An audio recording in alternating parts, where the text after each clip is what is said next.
Yes. Welcome to our November 2nd, 2023 meeting. I'm Dia Palchik, Chair of the Northern Virginia Transportation Commission. I'd like to note we're starting the meeting at 7:15 p.m. We are live streaming the meeting on MVTC's YouTube channel. Our board administrator has already confirmed that we have in-person quorum. And first business, I would like to welcome our new commissioner tonight. Nice to meet you, Mr. Joe Kornhoff. Has been appointed by the Speaker of the Virginia House of Delegates. He was appointed last month and will be conducting the ceremonial oath of office shortly for Mr. Kornhoff. But we did want to first welcome you to MVTC. Welcome. Thank you.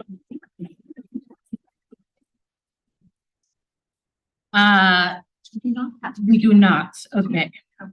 We may have Senator Bell later, but not yet. At this moment. Excellent. So with that, I can move on to opening remarks. Correct. Okay. All right. We will get to you soon, Mr. Kornhoff. I trust you arrived here safely. And I trust that you have all reviewed our agenda for tonight. Before we move into the agenda items, I do want to ask Kate if you received any public comment. So indeed, Madam Chair, we did receive two public comments. One was a letter from a joint letter from the People Before Cars Coalition and the Virginians for High-Speed Rail. They wrote a letter to all of the commissioners in support of VRE's proposed Saturday service. And second, the Coalition for Smarter Growth wrote a letter in support of NVTC's proposed legislative agenda as it's presented in materials. We'll be discussing that later this evening. They also provided comments on Smart Scale, which we'll be talking about a letter later in the agenda. And they also shared support for NVTC's proposed direction with regards to WMATA. And so we're going to be talking about that during WMATA section of the agenda. Thank you very much. Looking forward to that. So with that, I do believe we are going to do our ceremonial oath of office. As I mentioned, Joseph Kornhoff has now joined us to replace Nick Clemente. So Mr. Kornhoff, if you want to join me up front, I'm looking at Monique for my declaration.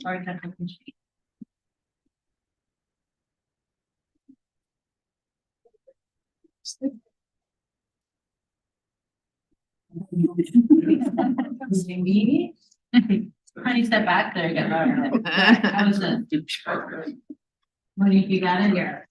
All right. Ready to repeat after me? I do solemnly swear I do solemnly swear that I will support the Constitution that I will support the Constitution of the United States and the Commonwealth of Virginia, of the United States and the Commonwealth of Virginia, and that I will faithfully discharge and I will faithfully discharge all the duties incumbent upon me all the duties incumbent upon me as a member of the Northern Virginia Transportation Commission, as a member of the Northern Virginia Transportation Commission, according to the best of my ability. according to the best of my ability. Congratulations. Welcome.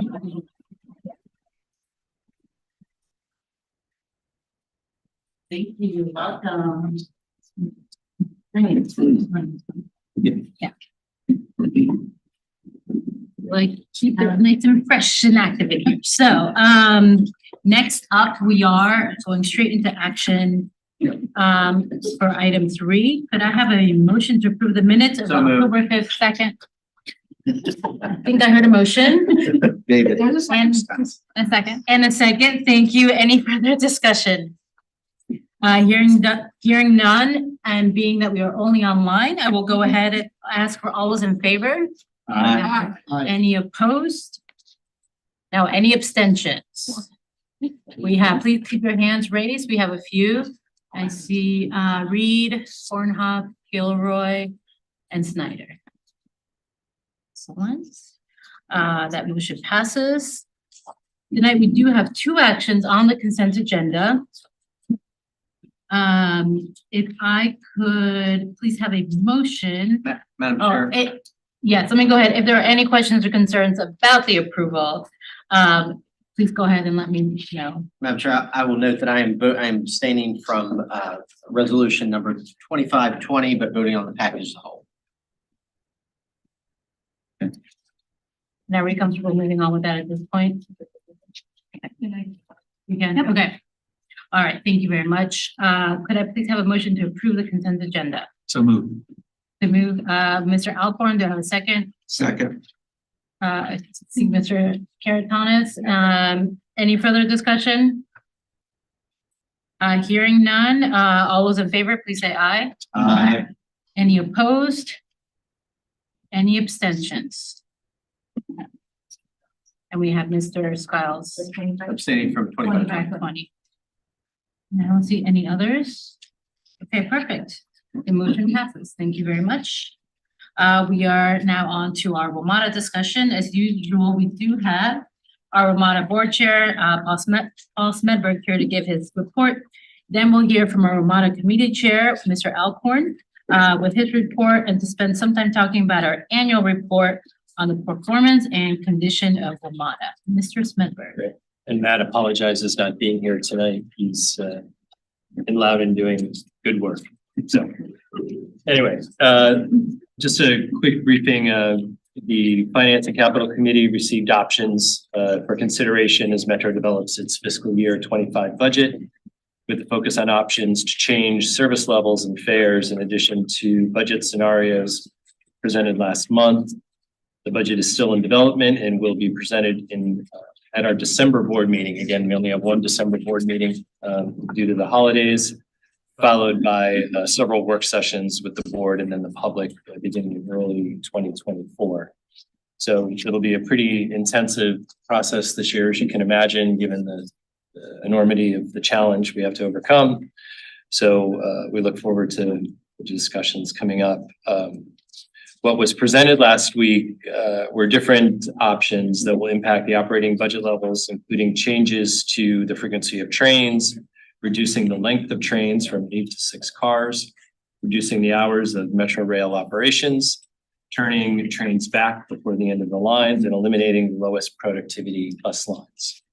Metro staff presented a concept to reduce Metro Access service area to cover only what is federally required by the Americans with Disabilities Act. And finally, staff presented scenarios for changing base fares for bus rail service as well as rates for parking. All of these specific options are being considered by the board and the finance committee as part of a larger conversation about how to approach fiscal year 25, depending on what flexibility is found in Maryland and Virginia regarding the 3% cap. As I mentioned, or Matt maybe had mentioned last month, the general manager is going to need to develop 2 parallel budgets, both reflecting $145 million of one-time savings and cost efficiencies, both reflecting the latest ridership revenue projections that offset some of those savings. But they do represent 2 fundamentally different futures for Metro. One budget scenario will need to reflect no legislative action on the 3% cap this coming legislative session. For this budget, Metro will need to advertise and prepare for catastrophic service cuts and layoffs to balance the budget. The second budget scenario will be able to show more targeted service and fare changes in case legislative action is successful on the cap. That said, it would be a large subsidy request to our jurisdictions. And I know that all of you are diving into your revenue projections right now to see what would be available to cover what could be a substantial increase over the year. Staff has done a good job capturing the scenarios, and we've had a lot of robust conversations with them over the past couple months, and budget items in your written materials so you can look at them. And we definitely encourage you to take a look at the memo in your kit today, which outlines a lot of the specifics. Also want to share with you some Metro milestones in the past couple of weeks. Metro celebrated the opening of Metro's new Nerve Center, the Integrated Command and Communication Center at the Eisenhower Metro in Alexandria. We were joined by Congressman Don Beyer, Alexandria Mayor Justin Wilson, DRPT Director Jennifer DeBrule, and other Virginia officials, including several folks sitting on this table. It's a new 14-story building located near the station, which I mentioned. It will support more than 1,400 jobs we're bringing to Virginia and serve as a technology hub. In addition, the MICC, the building will be home to the data center, cybersecurity operations, bus and rail video teams, communications, and finance and administrative support. And it really is an impressive center. And Metro really does work very closely with all the jurisdictions in our compact region, including state and federal law enforcement and other officials. And our system is so good, our cameras are so good, and our surveillance is so good. You know, they come to us for help when they're trying to solve various crimes and things and manage events in their region. And it really is, Kate, you were there. It was really truly an impressive thing. And it is state of the art. And I think we can say with some pride, it's probably the best facility of its kind in this nation, by far. So it's really quite impressive if you're ever down there, to get a tour. So.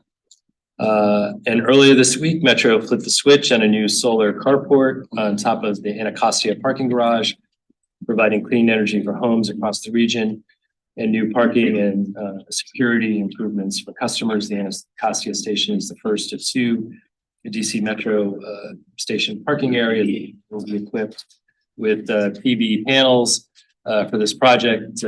Metro leverage private investment as well as economic and energy policies within the District of Columbia to make this happen. And I think the power just from these panels on this one level of the garage produce enough power to manage 1,100 homes over the course of a year. So it's pretty impressive. And there's going to be more to come with that this time as well. And then finally, Metro ridership has also continued to grow. Last week, post-pandemic high, over 4 million daily weekend combined trips. On October 25th was a new day high with 854,000 combined bus and Metro Rail, and a new Metro Rail high of 410,000 riders. So we've had our two highest rail ridership weekends in Metro Rail since the pandemic. So ridership is slowly ticking up. We've also had the highest federal worker ridership this past week, which is good. Now it's still fairly anemic, but it's growing in relation to what it used to be. But it's getting there, and we'll see what happens with that. We are again closely working with the White House and OMB on those issues. And I think that's it. And if anyone has any questions. Thank you so much. And actually, my one question, I know we're moving on with two that I did hear a rumor perhaps this week that OMB was moving along on additional requirements for the federal workforce. It looks like you are working with them and you have some. Yeah, we and others are as well, but we've been talking to them quite a bit. Any other questions before we move on to Mr. Alcorn? Yes, go ahead. Just one, looking at you mentioned the memo, and I kind of took a little look and the two different scenarios.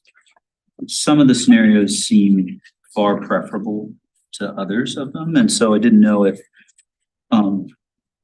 you thought that in the course of making the budgets, that sort of scenario 2 and 3 might get fleshed out a little bit more into, you can't speak to exactly everything that will occur in the budget process, but it felt like those were the places that I would want to start the conversation, but there would be more detail that might be. Yeah, I mean, I think it's fair to say there's going to be more detail. Like I said, we've had a lot of robust conversations, including today. We had a meeting today. And so, there's going to be a lot more detail coming out. Staff is really working hard to address the concerns and comments from all the jurisdictions. Thanks. Met with the mayor, the council had their breakfast the other day. Randy and I met with the House and Senate Joint Transportation Committees for the governor's conference 2 weeks ago now, I guess, or a week and a half, whatever it was. We also presented, Matt and I and Randy presented with the CTB, a good session with them, and we've been meeting with the Maryland officials. Great, thanks. And I think what I didn't mention is the local part of it. We have to step up to that. And I think it's worth continuing to say that out loud while also pointing out that, and this is not a Metro thing, this is the jurisdictions that, we are contributing enough to the economy, as the study shows, that it shouldn't just be local, but we have, I don't know if others have gotten emails and say failure is not an option on this in the last 2 or 3 days, but I certainly have been getting a steady stream. Well, I think it's an excellent segue to And if I could just say- a report. Well, could I just say one thing real quick? I think it's also important, if any of you know, and I've had comments from some of you, we really need to engage the business community here, and they really need to begin to coordinate. And I think it's gonna be vital at some point, because they seem to be a little fractured right now. And so I really think we need to. Okay. I do believe there's some coordination, but I think. Yeah, I know. I mean, there is some, but I think it needs, it would be helpful if it were better. All right, well, to that, Mr. Alcorn, and I believe Andrew also has some updates. Yeah, thank you, Madam Chair. I do want to say, and actually, if I could ask Paul a question in terms of the timing. So the budget process, jurisdictions were, developing our preliminary budgets. I know Metro is developing a budget. When will Metro come out with estimates for how much would be needed from the jurisdictions, given different scenarios? Well, I think there's some preliminary figures out there already. So I would use this as a guide, but the GM is going to present the budget at the December 14th. So December 14th is when we should have. Yeah. But of course, contingent And the on- CAOs and the city managers and that group are meeting and having regular meetings, and they've been pretty well briefed and informed of what's going on. So, yeah. Thank you very much. So for the WMATA committee, the WMATA committee met on October 19th, along with the Legislative and Policy Committee. I'm pleased to share the results of those deliberations, and we're going to hear from Andrew tonight. Is going to be presenting the staff recommendations for our annual report on the conditions and performance of WMATA. And we'll follow up later in the evening with Commissioner Aguirre, who chairs MVTC's Legislative and Policy Committees. So both the annual report on WMATA and the legislative agenda will be presented tonight, so we can provide staff with feedback prior to approvals next month. So this is for discussion tonight, and then approval next month. Andrew, I'll turn it over to you for staff findings and recommendations. All right, thank you, Chair Alcorn. I'm going to give a brief presentation on our work to date and highlights of this year's annual report on the performance and condition of Metro. Very quickly, by way of background, this report is required by a state code. It was part of the 2018 dedicated capital funding legislation in Virginia. That directs us to look at strategies to reduce the growth of costs and improve efficiency of Metro, and report on uses of the dedicated funding, as well as other data on financial safety and performance. The WMATA committee here is our main area of policy guidance for staff. And this year's report is basically going to integrate the work of our staff level Metro Operating Funding and Reform Working Group that met multiple times this calendar year. And the results are the recommendations that I'll go over in the next few slides, which are on Metro funding, accountability, and reform recommendations. Broadly speaking, these are intended to be a framework for NVTC, the Commonwealth, and the region to have these important discussions on Metro, both on funding as well as other related issues, and we're engaging with regional staff as part of that process. The structure of the report covers, the first chapter will cover the recommendations that I'm about to go over, and then we'll have all the various reporting things that I mentioned that we're actively working on producing right now. On slide 4, we've structured the recommendations into sort of near term and then mid and sort of longer term. Just to sort of set up the structure, I'll go over the recommendation. We have some categories just to help orient folks. And then the directed to is important because many of these things Metro can do, or the Metro board can take an action, but due to the complex sort of funding and governance nature of transit and Metro in our region, many of these recommendations are sort of for a broader set of stakeholders who either can enable or constrain Metro depending on the circumstances. So in the near term, the first recommendation is something we talked about at our legislative and policy committee last month, but seek administrative or legislative opportunities to permit Metro to rebaseline its annual operating subsidy to Virginia. And this is also a companion recommendation that Maryland has a similar cap in fiscal 25 to return federal workers to the office and secure a replacement for the region's losses and fares from riders using federal transit benefits. And then third, to seek additional state aid to match any additional local funding while continuing at the same time to work on a long-term funding solution. So this is really meant, how do we put together sort of some short-term actions to get us into a longer-term solution. For slide 5 on the mid to long-term proposed recommendations, we have a number of recommendations about managing labor cost escalation through reforms to pension and other post-employment benefits that we have included in prior reports about increasing work contributions, prohibiting overtime earnings towards retirement pay, and other findings from OIG reports. We've included a recommendation to seek amendments to the Federal Wolf Act that would require consideration of Metro's fiscal conditions and jurisdiction's ability to pay in binding arbitration. We've had this in prior reports as well.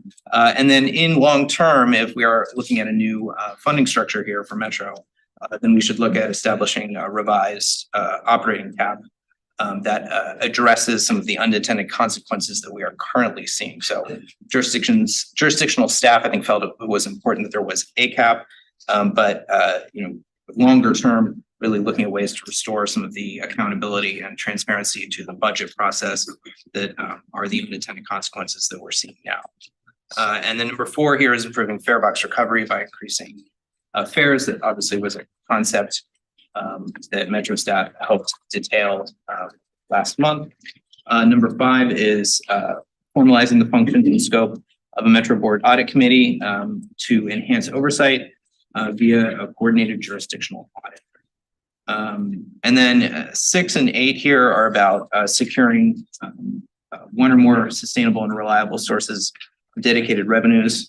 And it's important to note for operating, we're working on a potential revenue structure share that could involve revenues coming to NVTC, having a potential waterfall of funding that can help secure that dedicated funding for Metro, but also potentially other transit agencies in the district. And while doing that, I think it's important that we establish a rainy day fund in Metro. Metro currently does not have any type of reserve fund because it does not have dedicated operating funding. And then it's important to remember capital is on here as well, because the way sort of the funding picture is shaping up, there is an exhaustion point to the dedicated capital funding bond capacity that's coming soon. And so these operating capital do need to be looked at the same time. And then the last recommendation is to sustain NVTC's technical, policy, financial, and legislative efforts in this space in implementing the recommendations. Many of these we anticipate will take a lot of work next year, and we need to sort of hunker down and figure out exactly what our next steps are, what we want to seek any consultant support and additional resources or funding for, and how that integrates into either our efforts or other efforts within the region. And then as we work on the report, we will provide updates and examples of Metro's ongoing efforts in a number of spaces around mitigating fare evasion, enhancing security, redesigning the bus network, improving transparency, and finding cost savings. And then as far as next steps, we are very actively writing the report right now so that we can have it for the December commission meetings. It's due mid-December. And then in parallel, we are also working on the Metro operating funding and reform. That staff level working group I mentioned has a technical report. So we're working on that in parallel, but it's targeted for more in the December, January timeframe to provide that online as a technical resource. So that is my presentation. Thank you, Madam Chair. So first of all, let me just compliment Andrew, you and the team for pulling all this together. I think for the whole WMATA committee, it was an active number of meetings. And I think these recommendations for the annual report, I think reflect a balanced approach. I don't think any of us are very happy about what we have to do because there's definitely pain, certainly for our property taxpayers to help get us through the next year or so. And beyond that, for Metro, and some of the reforms that we are proposing here. So I think there's a lot of really good substance that forms a good baseline upon which to have the conversation in the region and also with our state leaders. So thank you very much for doing this. I think it is a really good place to start. It's a responsible place to start. Thank you. Well, thank you. Before we take questions, I want to echo that. Thank you so much, Andrew, Ellen, and the entire, jurisdictional staff and the team who worked on this report in a very speedy manner. And I especially appreciate, because I know some of the feedback we've been getting also is, we know we're trying to figure out the short term, but understanding what kind of impacts it will have on riders, on the service, what kind of service impacts could be seen moving forward. So I know this is clearly not coming from WMATA, but this is coming from our committee looking at recommendations and possible ways to do that.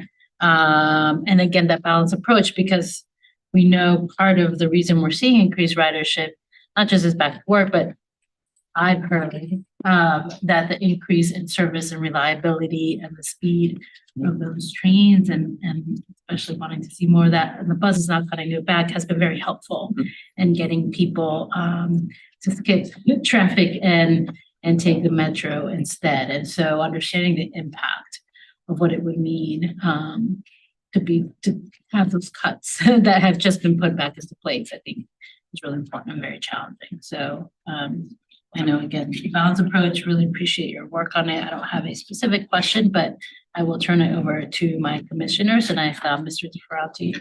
Thank you, Madam Chair. And I'll say thanks quickly because others have said it and said it well. But it's excellent work. I think it nearly goes unsaid, but after next Tuesday, it seems useful to take a look at the report and just see if and how the world shifts or changes, and see if the big points, in addition to this text of the work that you're writing, whether any of them seem particularly to land differently in light of those. I think that's probably worth it. So that's it. But again, excellent. Thank you. Commissioner Skiles. And thank you for the report on, slide 5, item number 3, the established revised operating system cap. I assume we're talking about the 3%. Yes. Right. And so if we're not talking about 3%, what is the proposed recommendation on that?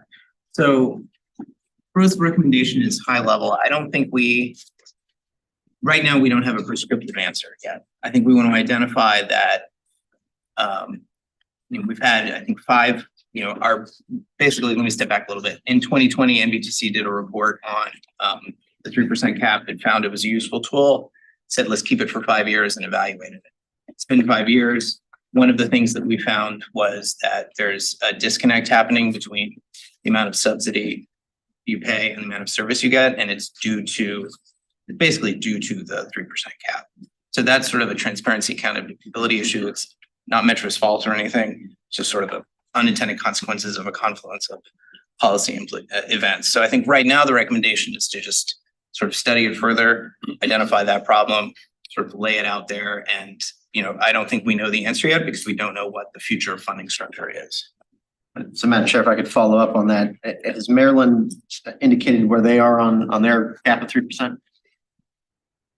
So at least, we're in active conversations with them. I think it's important to remember there's a short-term look at this and then sort of what is the longer-term recommendation. I think they're very interested in what we have to say. Beyond that, I think we'll sort of have to see where the regional discussions go. And I think, if I could, Madam Chair, I think the discussion, David, is more along the lines of like a year suspension of it to recalculate the baseline. And then, but as Andrew said, then deal with the long-term real issue of getting the model right, because the underlying financial model is broken. And they've known it for decades, and we've got to fix it. I mean, we can't go through this every single year. And if people think this year is bad, fiscal year 26 is gonna be way worse if we don't continue the conversation. But, and so, Madam Chair, that's where I was getting at. If we don't have the data to suggest an alternative percentage, a one-year suspension seems to be a relatively. Yeah, in effect, that's, I think, what sort of on the table. Madam Chair, just one further question on item number 4. We talk about improvement of fare box recovery. I know we've talked about DC and fare evasion. Where are we in that discussion with the city in terms of their policies regarding fare box evasion? I mean, I can, you know, So we're you doing policy everything. or where things are, where it stands now, the data. My opinion, we've sent a letter to Washington, the DC, the city council has voted on fare box evasion in terms of as a criminal penalty, but where is that in terms of our? I don't know, I think, Greg, don't they have some bills going through right now? The district, the council does during this session. Right, but there was also a slide that you received with the board, Yeah, I think the other week, that shows that fair enforcement have gone up. it's gone up as well. quite a bit. Yeah, I mean, I mean, we could get this to 6 day, we can send them to Andrew. Greg, let's, yeah. Sure. But it's gone up quite a bit because there's a lot of cooperation going on right now, and the new fare gates themselves have really, anywhere that those fare gates have been put in, fare evasion has dropped somewhere between 70 to 90%. Thank you, Madam Chair. And we can send the link out too. There is a data portal online where Metro is now posting the tap. They call it tap, no tap. Basically, the occurrence is now publicly available information. And, Madam Chair, if I could just very quickly add one thing, Mr. Scalzi, you asked about how much would the cap need to change there in the short term, and this hasn't been mentioned yet, but it was discussed in the WMATA committee.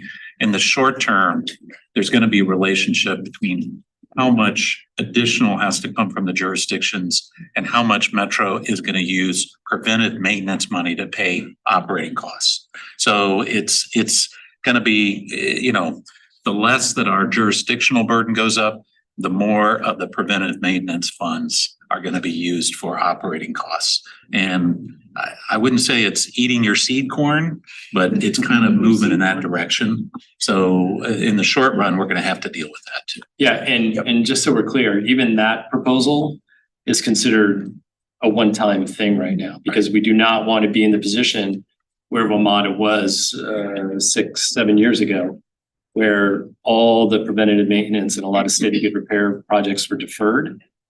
And this last 6 years, the organization has basically, in effect, rebuilt the system for all intents and purposes in a lot of ways. So, you know, we do not want to be back in that position again. So, but again, to help alleviate some of the pressure on the jurisdictions and the district and the state of Maryland because of the way they're funded, you know, we felt like that was a reasonable thing to do. You know, Matt and I aren't crazy about it, but you know, it is really our only option. But essential state of good repair and essential preventative maintenance projects will still continue. It's just some of the stuff that will just be deferred a little bit that, you know, we can get away with, so to speak.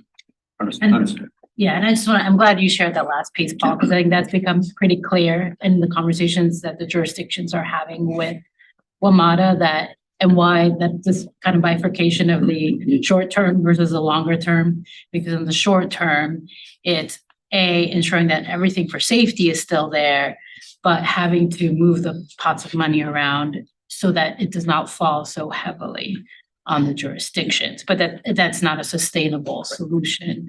That is very much the short-term solution, and why I think, as was meant, number one, I think is so critical, the rebaselining. And that is, I think, what we continue to hear, And to Madam Chair- understand that this has to be a more sustainable solution. And Madam Chair, if I could, the concern we've heard from legislators is, you know, okay, fine, we get through 25.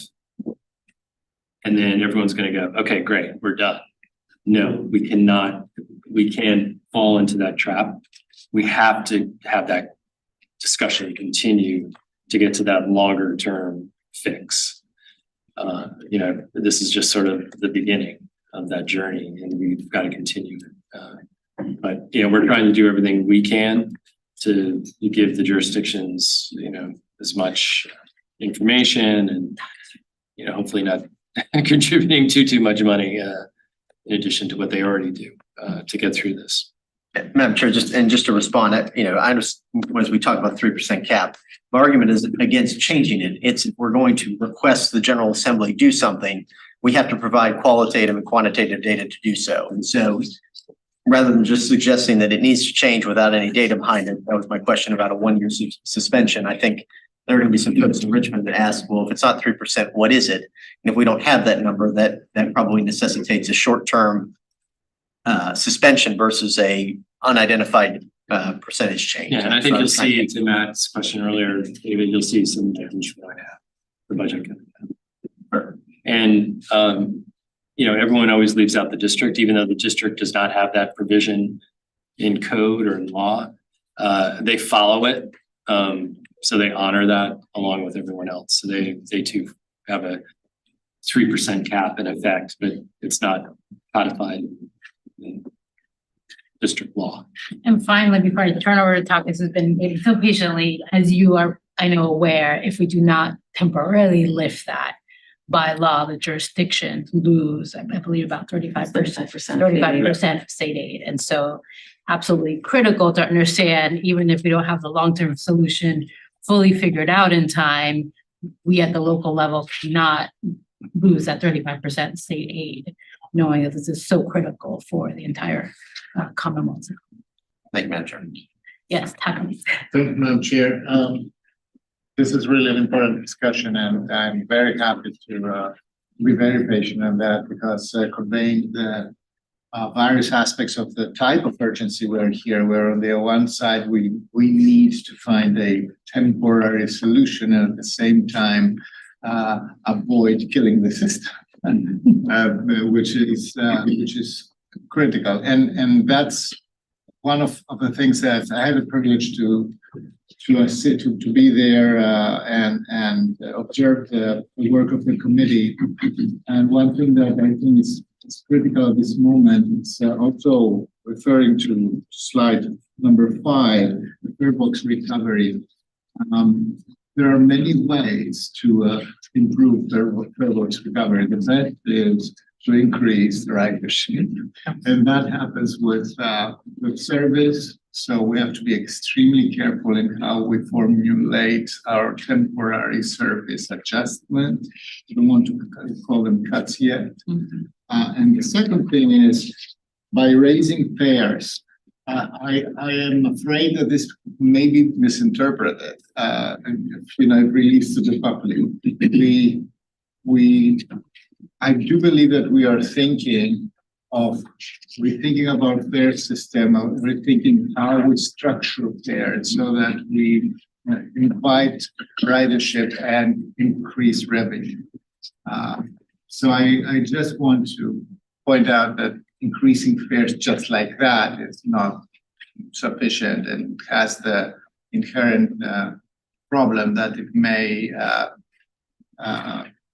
reduce the improvement that we see in ridership right now, especially for those riders who really depend on Metro. We want to serve the best. And that's a great point. I'm wondering, to the point of having metrics to be either with our MVTC or Ramada, are we looking at metrics around what we expect to see with changes in fares and how that could impact overall fare policy if we increase or decrease fares?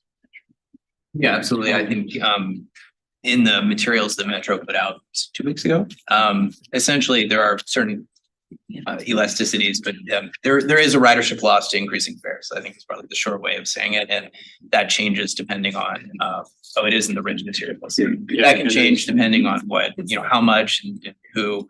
I think one thing the board did do last budget cycle that's happening now is a low income fare product that is Metro's actively enrolling people and riders, and so I think that's an important part of the conversation too. Is that if there are fare increases, there's still a way to address some of those equity concerns through the active low income fare product.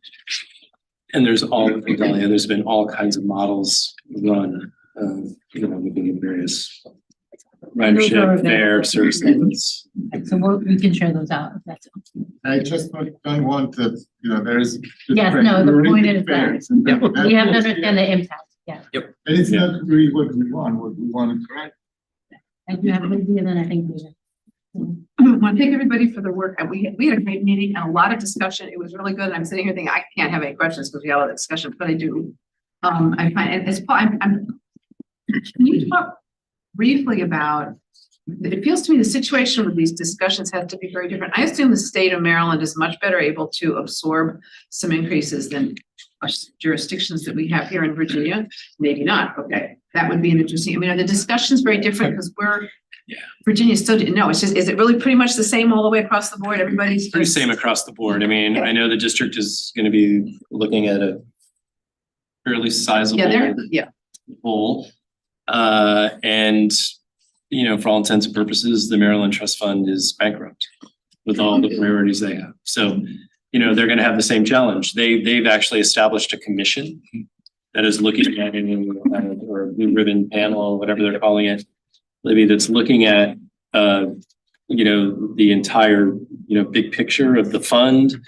And the important piece of that is Metro and a few other projects, obviously, but, so there's a lot of work being done in a lot of areas. I mean, it's not gonna be easy for people to, even if we're able to reduce that 750 by a decent amount, it's still gonna be hard for the jurisdictions to come up, with that kind of money. Everybody realizes that. But they understand it has to be done. I will tell you, every meeting we've had, regardless of what jurisdiction it is, they understand the importance and the value of Metro. And everybody I realizes just- we it really just gotta change is. how we're doing things. I was thinking that maybe Maryland's not so concerned. Okay, great. It's kind of good news and bad news. And I could David? Thanks. Really looking forward to the committee. Is it possible that we can do a deeper dive into the different budget scenarios as they evolve? It would be great if we could come forward with a regional position on the trade-offs and what we recommend rather than each jurisdiction sort of doing it on their own.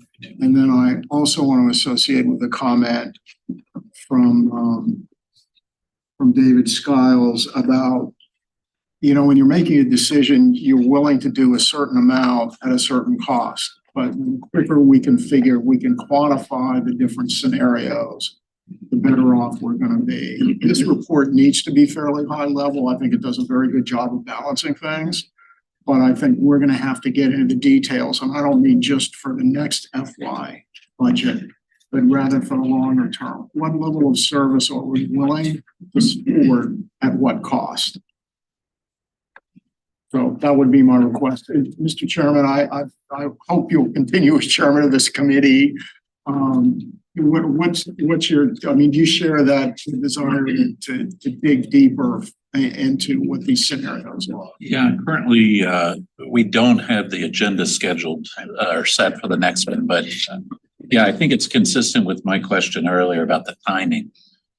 So yeah, I think we do need to do that, and we can certainly do that as WMATA committee.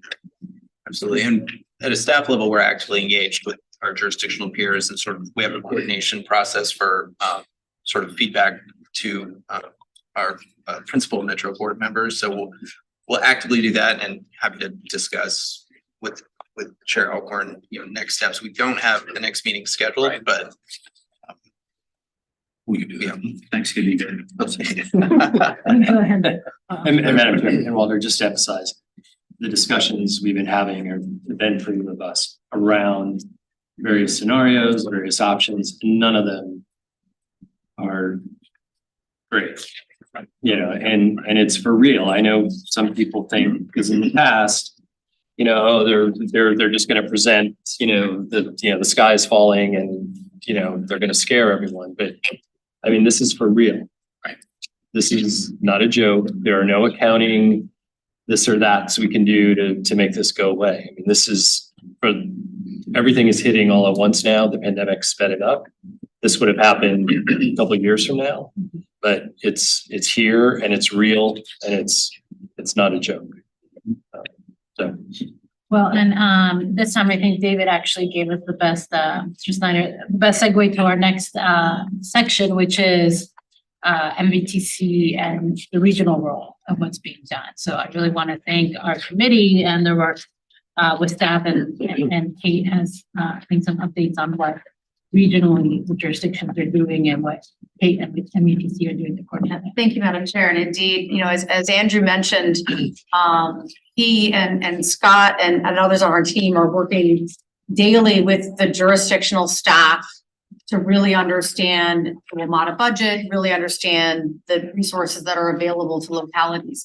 That information is all going up to the chief administrative officers of all of your localities. Those chief administrative officers are meeting with the chief administrative officers of DC and Maryland under the Council of Governments. So there's a lot of actually active conversations, especially on the financial side. That CAO group that again is being convened by the Council of Governments are actually working then directly with WMATA staff to dive in and understand those budgets. And they do plan on providing a report, I think, within the next coming months or so. So those conversations are actually happening. And again, it's COG that's being used as the center place for that because of their relationship with DC, Maryland, and Virginia. And so that is active. People are very much rolling up their sleeves. Every new dimension that's being provided by WMATA there's a deep dive at staff, there's a deep dive at the CAOs, and they're all sharing with each other. So I wanted to share that in case that was something that you weren't familiar with. There's actually an awful lot of work that's going on behind the scenes, specifically on this topic.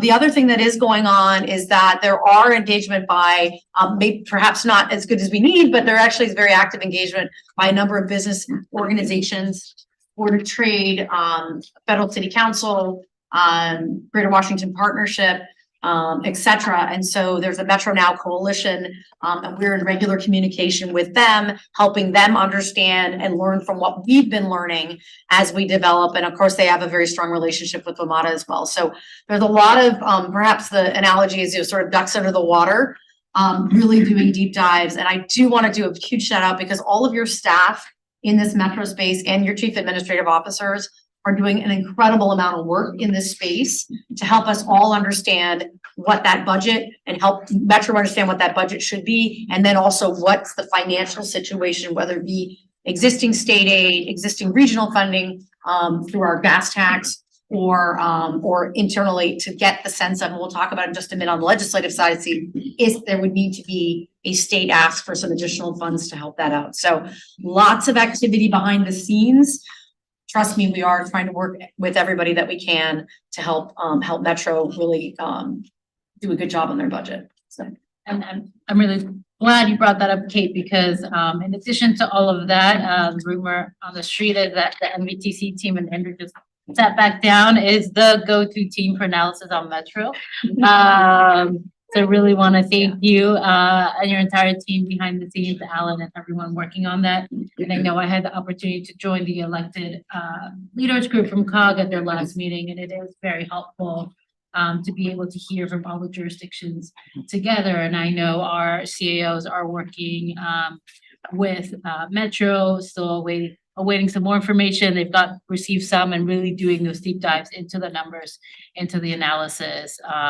So it is absolutely, while maybe not as visible, an effort both, you know, across the board and up and down the organizations to the point that Paul made earlier that it really is here and we have to figure it out. And everyone is absolutely rolling up their sleeves, and especially your team here. And also, if I could, Madam Chair, just real quick, Kate is doing a great job regionally, I know, with COG and other groups that are coordinating these things, and they are doing a good job. A lot of the discussion on the budget is on the operations side of things, but it's also the capital side of things as well. That crisis, if you will, is going to hit potentially a few years down the road. We're okay for now. We still have decent bonding authority, but you know, you might hear more about the capital side of things, trying to have people understand that these are all linked. And so, you know, a lot of the improvements and these projects are all service. It's all linked. something to keep in mind. Well, I really appreciate, I'll look at our teams here. I really appreciate your work and your board's work on that as well, Paul. And the conversation will continue, and as was mentioned, in December, we will be seeing the annual report back here for action, but at the committee meetings coming up, I know there will be more conversation. That's so thank you to Mr. Alcorn for your leadership on that committee. And now I will turn it over to MVTC's Legislative and Policy Committee Chair, Kana Aguirre, to give an update on where we stand with our legislative agenda. We've talked about it a little bit today. Thank you, Madam Chair. So the Legislative Committee met on October 19th, immediately following the WMATA committee meeting. So we kind of capture any legislative recommendations and consider them as part of our larger 2024 legislative and policy agenda. We also had time to touch on proposed changes to the Smart Scale program that many of our localities have been tracking.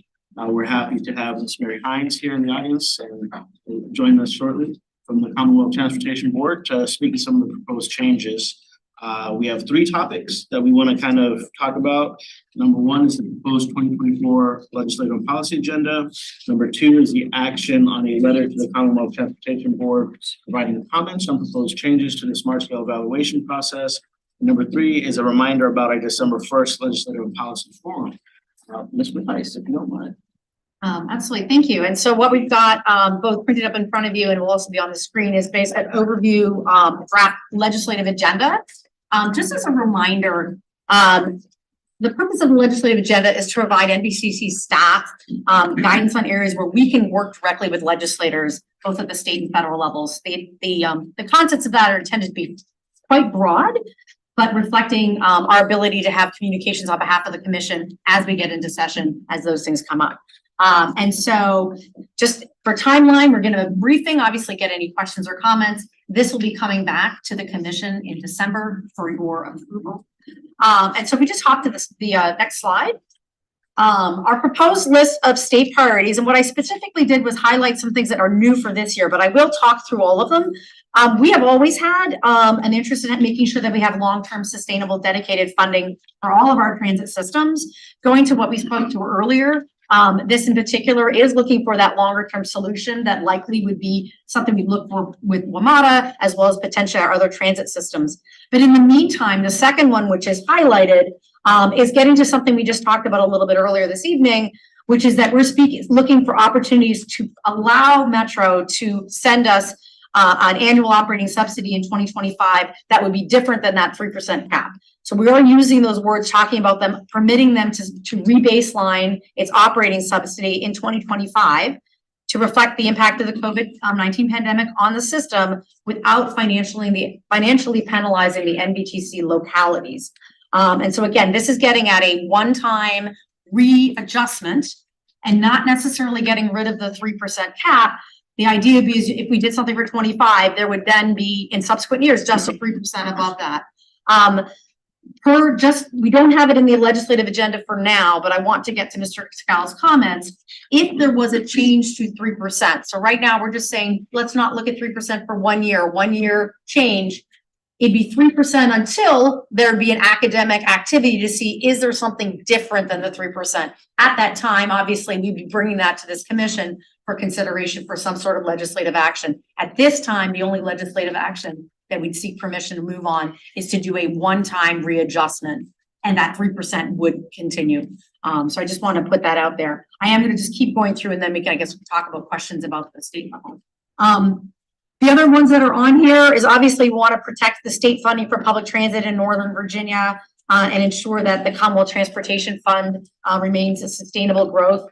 As a reminder, the funding that comes from the Commonwealth Transportation Fund to mass transit up here in Northern Virginia is the payments our localities receive for WMATA. It's payments they receive to run their own transit systems, as well as, of course, with VRE as well. So obviously understanding the revenues that go in and make sure it's in a healthy and growing place is something that would be of interest to Northern Virginia.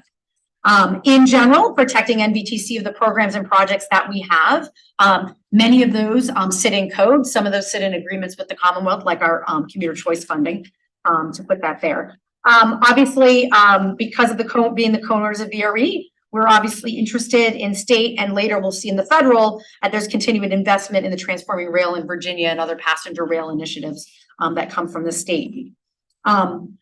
The other one we've added in here, and this is because obviously we're going to talk about this in a minute, are changes to Smart Scale. And so we want to make sure at least later on in next year moving forward, is that we really are watching anything that may affect transit's ability to effectively compete within Smart Scale. We're going to talk a little bit about how transit actually has done fairly well in Smart Scale in the past.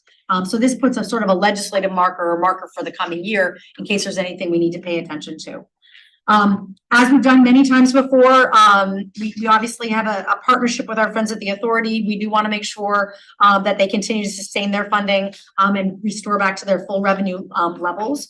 And finally, in general, any support for funding of any of the initiatives that our localities have in terms of new technologies, transit signal priority, low and zero emission, et cetera, that we obviously support state funding for that. So I'm happy to pause here and then we can go on to the Needs, any, questions or comments? I see Mr. Walkinshaw and Mr. DeFern. Just a text question. Maybe I'm reading it wrong, but opportunities to permit WMATA to re-baseline its annual operating subsidy in FY25 to Virginia. Yes. That, to me, that reads like WMATA is providing a subsidy to Virginia. Okay. Should it be from? Be from Virginia? Got it. It's submitted in the end. Yeah, we're just missing a word in there. Thank you. Yeah. All right. And then that's not a big deal, but I just say on the 3%, I think absolutely advocating to re-baseline at this point is what makes sense. I don't think we should be saying re-baseline and then go back to 3%. I mean, the 3% is arbitrary. If there's going to be a legislative change this year, maybe to David's point, I think we should start advocating for something that's somehow tied to reality, whether that's a CPI based number. I mean, I think for decades, people were putting in statute things like 3% because there weren't a lot of people old enough to know that sometimes inflation can be 10% or 15%. And I think it's just a bad practice to get back to arbitrary numbers like 3% that were, based on an inflation target at one point that we, maybe we're back there now, but we know we won't always be. So that's just my 2 cents on that. But the wording is a little confusing. And I apologize. Thanks. I think both Go ahead, Paul let and David David go have. first, let David go Okay, first. go ahead. Go ahead, David. I was all of 2 years old when Governor Bliles pushed his gas tax increase in 1988. But to James's point, obviously we didn't index that to inflation, and we suffered the consequences of that for many, many years. But I guess the question is, if we're not going to give a particular number, as we all know, budget overrides code. So we're not looking for a statutory change to the 3%. Just to drill down to the basics, Kate, are we looking to ask the General Assembly to waive the 3% for 1 year? Is that the ultimate request? So obviously it will be subject to what the right type of drafting or what have you. The big picture is that what we do in Virginia needs to be echoed in Maryland as well. So part of this is making sure that we're in alignment. At this time, as we sort of spoke, that both Maryland and Virginia are interested in looking at something that will give relief. What that looks like specifically and what type of legislative language is something that we need to be continue to work with. Because the WMATA budget is a whole thing, we have to have almost identical within the two jurisdictions. Madam Chair, and I understand the political dynamics in Maryland and Virginia are somewhat different.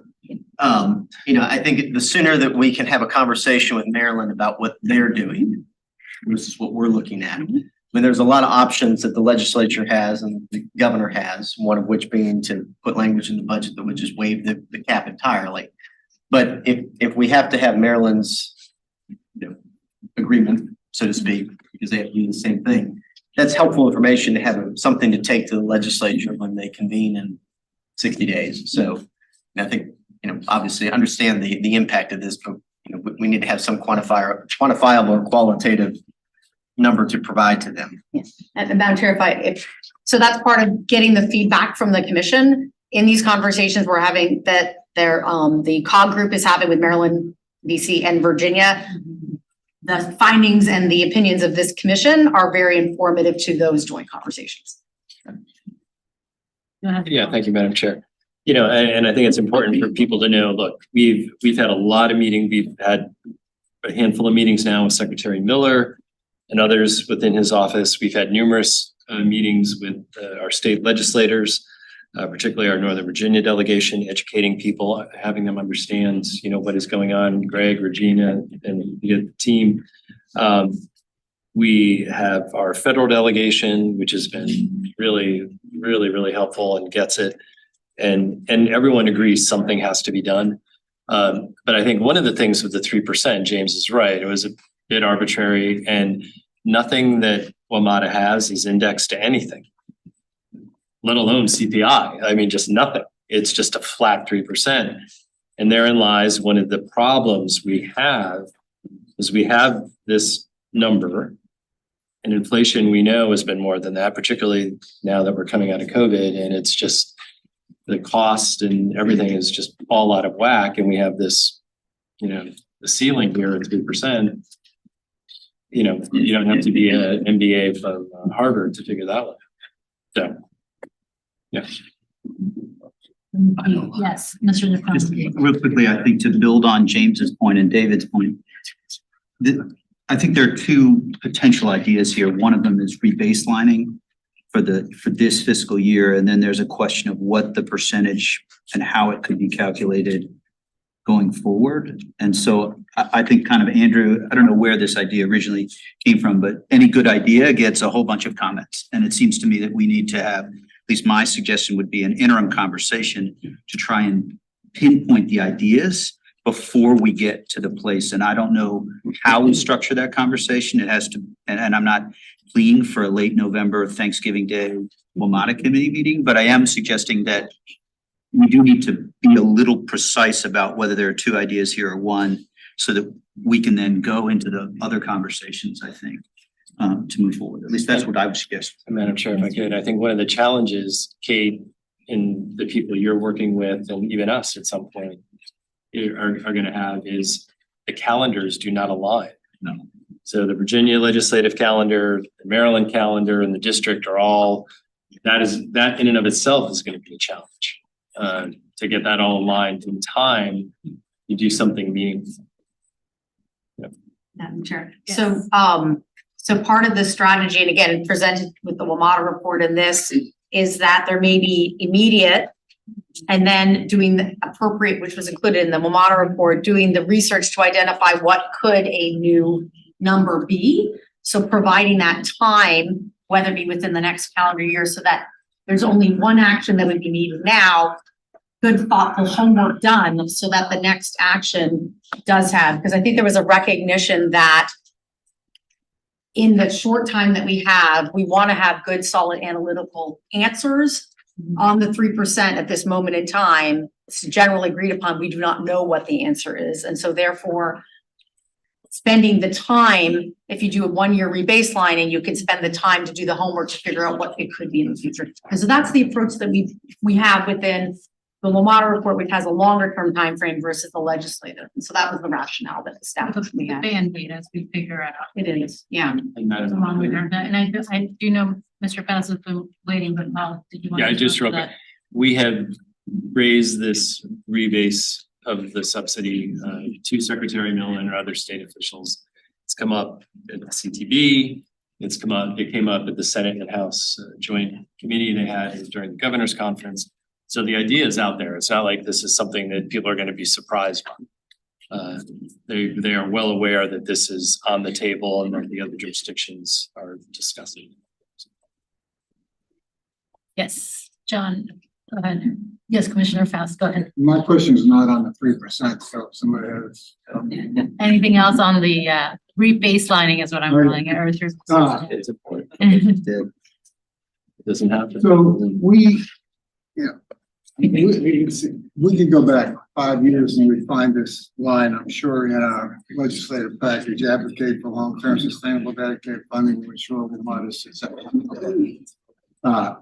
I guess my question is, are we at a point where we should be talking about what that funding is, that dedicated funding. I mean, we're just throwing this out there and, the legislature, I think, is gonna say, well, if you don't have the guts to tell me what you want, I don't have the guts to deliver. I mean, it's just too vague and, it's not gonna happen over the short term without more specificity and then advocacy. And, this thing we're missing an opportunity by being kind of coy and vague about, we just need more funding and we need it to be dedicated. I'm looking at Senator Evans to see if he has a response to that. Well, I think John is right. I mean, there needs to be a specific ask if you want something specific in return.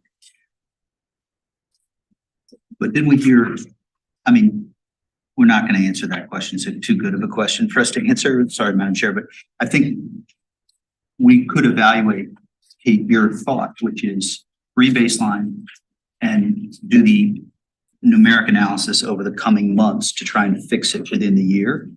That's the best that I know of, unless there's some other solution to answer your question.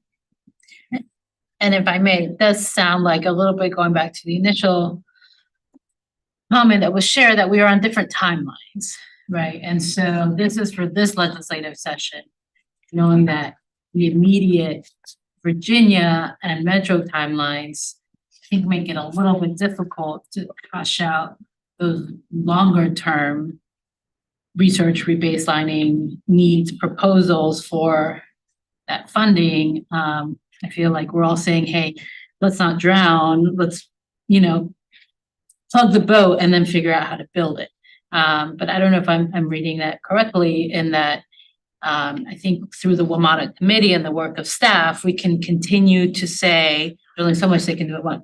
Let's figure out what needs to happen, what we recommend, the short term, whether that means service or other changes to Metro, as well as the funding for Metro immediate, and perhaps the proposal, and it might be get that proposal for figuring out the longer term. That's a big project to get it right? Because I think part of the issue is it's been wrong now for so long. We're not gonna fix it in a month. I mean, Walter could, but It's gotta get good. I don't know if you agree with that. Is yes, right now we have to kind of sprint to the first finish line while figuring out that marathon of the longer term. So I think that's what I'm seeing it, but. Madam Chair, but just to add, and that's precisely with the COG groups as they've been coming together. There was, and I believe Director DeBrule had mentioned this at a previous meeting, when we did the dedicated funding 5 years ago, we had 18 months of analysis and planning and putting together a proposal. So the idea was, what do we need to do immediately? And so that was the highlighted here, would be focusing on the immediate, while the region, with this body being a big part of that, identifies what that ask is in the future. So, so that we want to keep this line here in the legislative agenda, but as we move in time, next year, for example, it will probably be a lot more precise. And so that was the plan, is that the ability to pull something transformational, which is what we're hearing from Metro, to fix a structural problem, is something that's going to need to have some time and analysis. And that's not something, what we recommend would not be something we try to tackle in 6 weeks or so, or 2 months. What I do think, to John's point, and I know you have a couple months left on this commission, but that these work groups that have formed, I think Kate's been alluding to some of them, the COG groups, there's the CAOs, there's the electeds, and I believe there's a third group, the industry groups, and these conversations need to continue past this immediate, let's get what we need to fix now figured out. That work needs to continue to get to that longer solution. We can't stop there, right? We have to keep going and figure out the long solution. No, I agree. The conversation's been going on a long time. It seems like we're getting to the edge of the cliff, and we still don't have a bridge We're definitely at the edge. Is that correct, Mr. Chair? Are we good? Darren, oh, Were we further back, I think we could do the bigger text, but now we've got. Matt's holding you up. Yeah, so I know Olivia and then Senator Evans. Yeah, I'll just be, I mean, I hear exactly what you're saying, just saying it a different way. I mean, I think all of this talk we've been doing for decades, Mhm. the problem, the long-term, this is what we gotta get to, and nobody wants to actually say it out loud. Mhm. I actually tried it with one of our senators, and the reaction was kind of, you know, I have an idea of where we kind of need to be. And the reaction was kind of, whoa, so I think the point is, we gotta do all of this work and get everybody to agree what it is before we say it out loud. I think that's kind of what it's preparing the groundwork, but you're absolutely right, it is getting a little frustrating. Because it feels like we're just kind of swirling around, nobody wants to actually say it. We're not quite sure what we want to say, but we gotta get there, and that's what all the talk. And Madam Chair, if I could, I think that's what the Blue Ribbon Panel, Andrew. Where are you? I think the Blue Ribbon Panel in Maryland, I think they are, well, they're focused on the immediate, but I think Kate, it's fair to say they're focused on a more long-term solution. So they'll say. And they're already in some ways a little ahead of us, you know, in that regard. It's not that people at the state level aren't focused on it and some of the legislators aren't, but they've formalized, you know, a process by which to work through it. And I think that formalizing the process is key. Yeah, just to follow up on what John had initiated, I think that these conversations need to be accelerated and that MVTC could play a role. If we can't get this solved in 6 weeks, perhaps we could plan as we plan our next year's meetings, a regional summit to develop a consensus on how we're gonna fund Metro. So I noticed we have like a symposium in June planned. I don't know if that's already laid out what will be discussed, but there needs to be a group with to hear from, because you know, the business community has not initiated or really come to the table in a meaningful way. Maybe the chambers of commerce from Northern Virginia and the maybe we can invite regional partners from other jurisdictions, you know, from across the river or Maryland to have a high level summit where people will say, you know, say the words about, you know, do you want to raise taxes? Do you want to take money from your state budget? Do you want to raise fares by 300%? You know, just put out there what it is that would be required to save Metro and have a real dialogue with people who can build consensus. And maybe we can present research about the different options. And Madam Chair, that's actually the COG group that Mr. Mercer is organizing has that goal, and they're uniquely positioned because they've got DC, Maryland, Virginia all sitting there. So it's my expectation is that those groups are not coming together, recognizing there's a near term. There is a desire to keep those going over the longer term to precisely do what you're saying. So Great. Yeah. And I would add to that just, and I think that's critical because I feel like we have these conversations here, but having just one conversation with that group that has the other two jurisdictions and their elected leaders and leaders having that, realizing they're having slightly different conversations than we are. I think it's really important that we all be in that room together to figure that out. But absolutely the MVTC portion of that. And I can say Kate and her team are very involved in that work. Yeah. So Go ahead. So I think one of the things NVTC could be helpful with as we go into those discussions is I think the additional need, whatever the dollar amounts end up being, need to be expressed in terms of things that we can understand at the local level. Basically, how much is this going to be on a real estate tax? So, you know, I think it's important not just to say, oh, you know, if we did this, the sales tax, here's how much we get. But we need to articulate the real estate tax impacts in each of our jurisdictions as well. Because the reality is, you know, unless we change the direction, that's what's we're gonna be holding the bag. It's gonna be property taxes at the local level that are gonna solve this problem. And so we might as well get those numbers out there and have that be part of the discussion too. I think it's a good point. It might be pretty clear that it can't be that. Right, Madam Chair, if I could. Yeah. I know there's some, there are some studies going on or have been looking at what other jurisdictions do as it relates to how they fund their dedicated fund, because as everyone knows, we're the only major system that does not have a dedicated funding source in the nation. So another challenge. You know, there's rental car tax, there's there's there's like a list of like 20 things that are being analyzed and looked at outside of property tax. Right, but in Virginia, I know, That's all we well, can do. we have such an antiquated at the local level, taxation. That's it. system. Who from this group is on the COG work group? Is it our staff or is any legislator, any official member of this panel on that COG work group? So for the strategy group, actually, Ms. Palchak is just. So I is able just to attend. joined, it's mostly COG members. Yeah, and so Mr. McKay and Mr. Letourneau have been involved in this group. Great.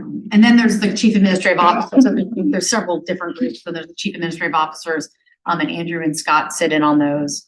And my understanding is there's even communications And state legislators as well. and state legislators. Yeah. There was just Senator Marsden and communications. Senator Martin and Delegate Delegate Pickles. Pickles. Are they the only two legislators? they are. Okay. Yeah, I mean, the hardest part was trying to get the right people around the table and having other people maybe put egos aside for a little bit and so we could get organized and or they could get organized and moving forward.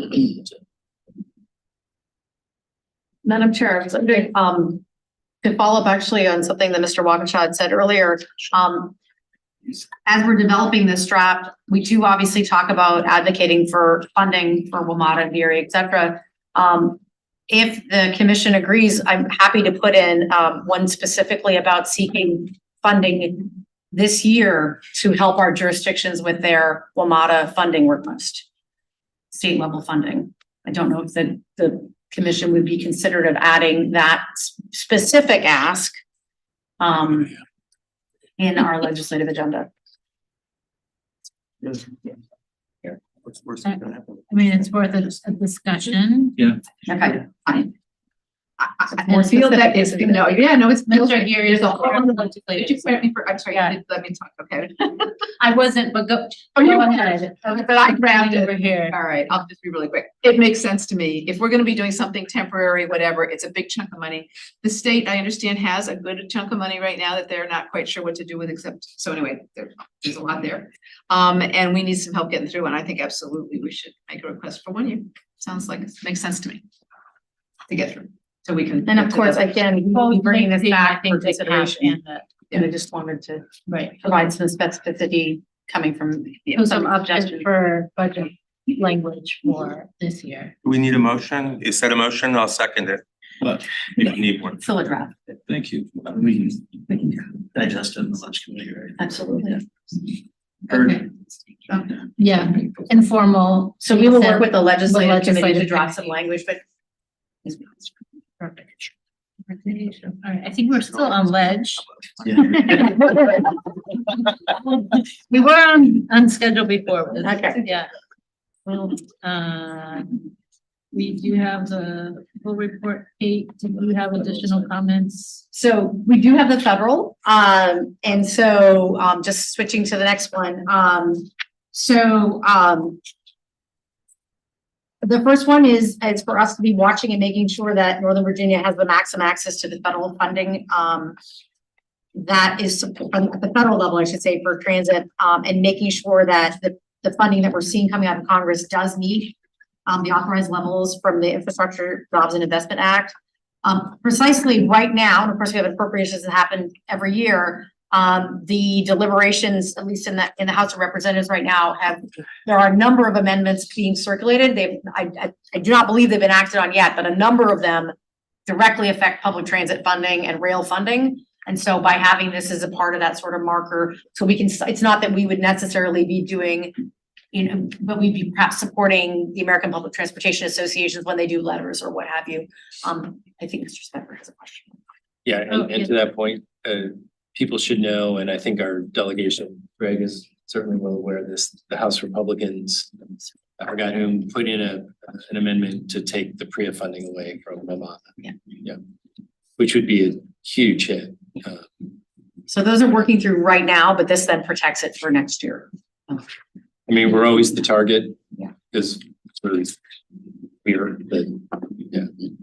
But that would be a serious thing if that happened. Just other ones, we always, obviously want to make sure we maximize the access that our localities have to the competitive grant opportunities. As you know, several of our localities have benefited from FTA's low and no emission program. That again is one of them that's targeted for elimination and in one of the amendments that's being floated on the Hill. The next one, which would be a new one for this year, gets to something that Andrew had presented in the water report, which is finding ways in which we could secure funding to reflect the fact that our transit systems are serving the nation's capital, and we've seen a decrease in transit fare revenue that we're getting from federal employees. I know we've talked about that actually around this table before. So again, this is showing that we would be supporting if there was additional federal funding to support the operations of any of our transit systems. That would be. And then the other two, again, we've had previously the return to office policies, encouraging those specifically. Getting those returning to office in the federal government that they're using transit and that they're actually spreading it out throughout the week. And finally, is making sure there's no change to the commuter tax benefits that both benefit public sector employees as well as private sector. So that's something that's just within the tax code. We want to make sure that doesn't go away. So those are the federal priorities that we have. Thank you. Thank you, Jared. I also understand that we have some outreach materials for the General Assembly and some strategy working there. Can you provide us some details on some of that? And happy to do it again, as we've been talking, and we've heard from commissioners over the last couple of months, our engagement with the business community and our value in transit study is that we've actually, we are identifying opportunities. Senator Evans suggested one, which is putting some advertising in some directories that General Assembly and those who use the General Assembly use. And so we're putting together some ideas in that space. And then also, as we've done in the past, is taking advantage of working with our business partners, whether it be for opinion pieces or other things, to really talk about the value of transit to the Commonwealth, to an audience that's outside of Northern Virginia. So we're exploring some opportunities from some targeted social media, specifically around the Capitol and other things. Again, it's using the analytical work that we did last year on the value of transit and sharing that story so that key legislators, as we go through this coming session and in the future, recognize what it means to be investing in public transit. So like this. Sure. Any questions for Ms. Mathias? Nice. All right. So now onto our action item to authorize the chair to submit comments regarding proposed changes to Smart Scale. As many of us know, the Commonwealth is proposing change to the evaluation criteria and process used to recommend state Smart Scale funding to transportation projects in the Commonwealth. Since the launch of this program last decade, transit has scored very well in the statewide multimodal program. The Smart Scale has valued how public transit can support congestion relief, safety, provide huge benefits to the environment, support economic development, and foster smart land use. This year, the Commonwealth is seeking to change how the different measures of Smart Scale will be measured, as well as modify the number and type of applications that can be submitted by localities and regional bodies.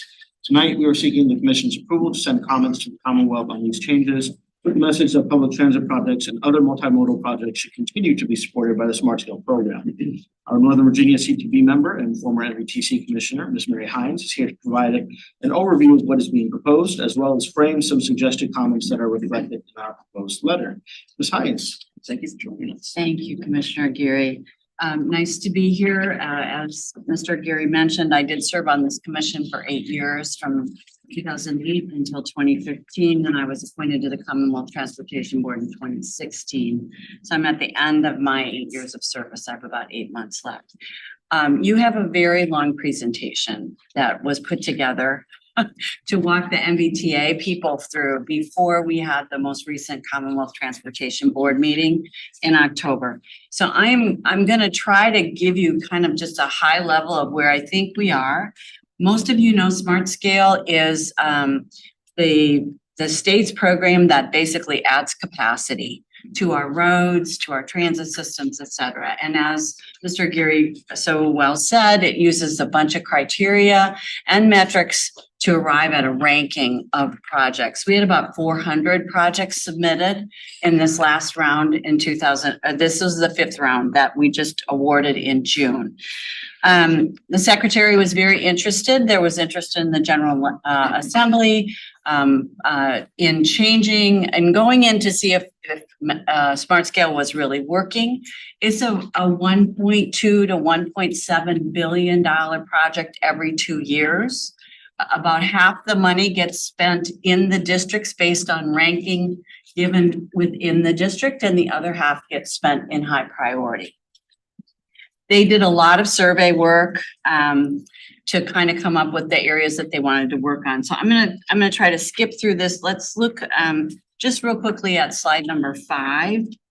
This shows you the the applications that were put in by Northern Virginia folks. There you go.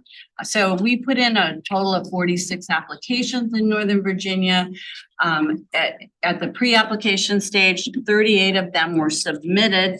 6 of them were screened out. And I want this commission to know that many of those were bus rapid transit related, which is a concern and one of the reasons we're making the recommendation in the letter that we are making. So we had 32 applications scored. In the end, 13 projects in Northern Virginia were funded. Out of the 32 that were scored, 13 were funded. So one of the questions they had as a Commonwealth was, do we have too many applications? There is a recommendation to change the number of applications. For instance, any jurisdiction over 200,000 residents now has 10 applications. This would drop it down to a lower number, to 5 or 6. Okay, we're gonna move on now to number 6. There was a belief that smaller projects were likely to get funded. And it is absolutely true that in round 5, we had a tremendous number of small projects that were funded. A couple of other things happened though, leading into round 5, which are important to understand.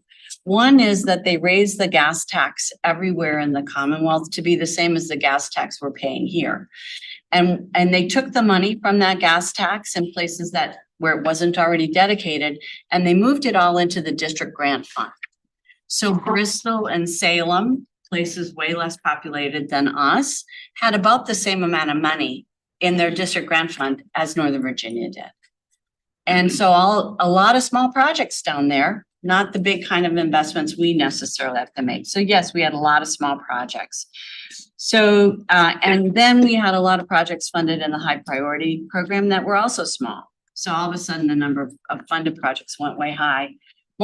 In most places, except for Northern Virginia, the VDOT is executing these projects. So it's a huge drain on VDOT. And a small project versus a large project, there's all the same kind of back of house, environmental, all that work is the same. So that there was a push to reduce the number of projects and then refine the high priority and get rid of what was called step 2, which is where many small projects ended up funded that were submitted by MPOs. A practice we have not had here in Northern Virginia. We've not needed it. So the recommendation is to eliminate step 2 in conjunction with the high priority, and also to change the definition of high priority. So, and I'll just say, we think, Scott Kasperwitz and I, the De Novo district people, we think eliminating step 2 is a good idea. And I will just say, we think refining the definition of high priority is a good idea. So if you go to the next slide, the Code of Virginia says where high priority projects are, and they're recommending a definition for it that has more specificity in it. They high capacity fixed guideway transit is the moniker that covers both BRT and LRT. Those are referred to elsewhere, but not in the definition adopted by the Commonwealth Transportation Board. So we are trying to get them to add that. And we're trying to get them to add another thing, which I think is actually very important up here, which is, and it's in your letter, and I want to be sure I use the right words. We are asking them to include corridor redevelopment and operational improvements in the definition. So what does that mean?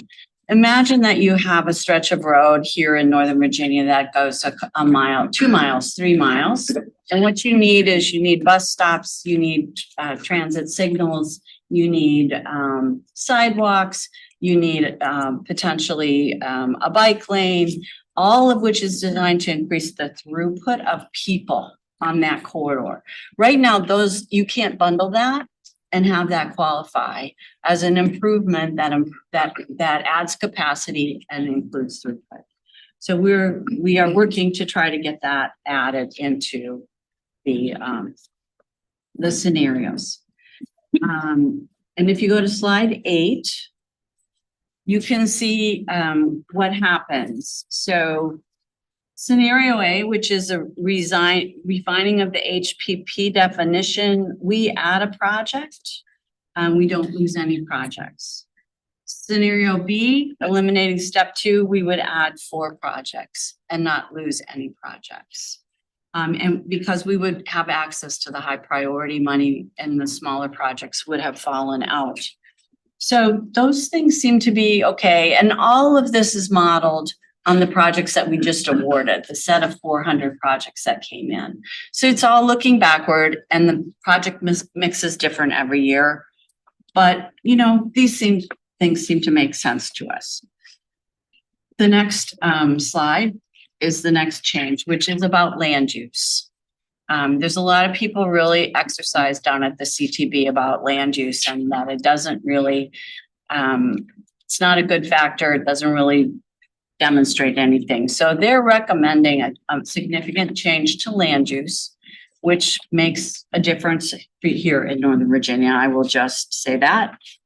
And they're also recommending that all the factors should be forward-looking. We have a few right now that are current. Particular congestion is measured in the current moment.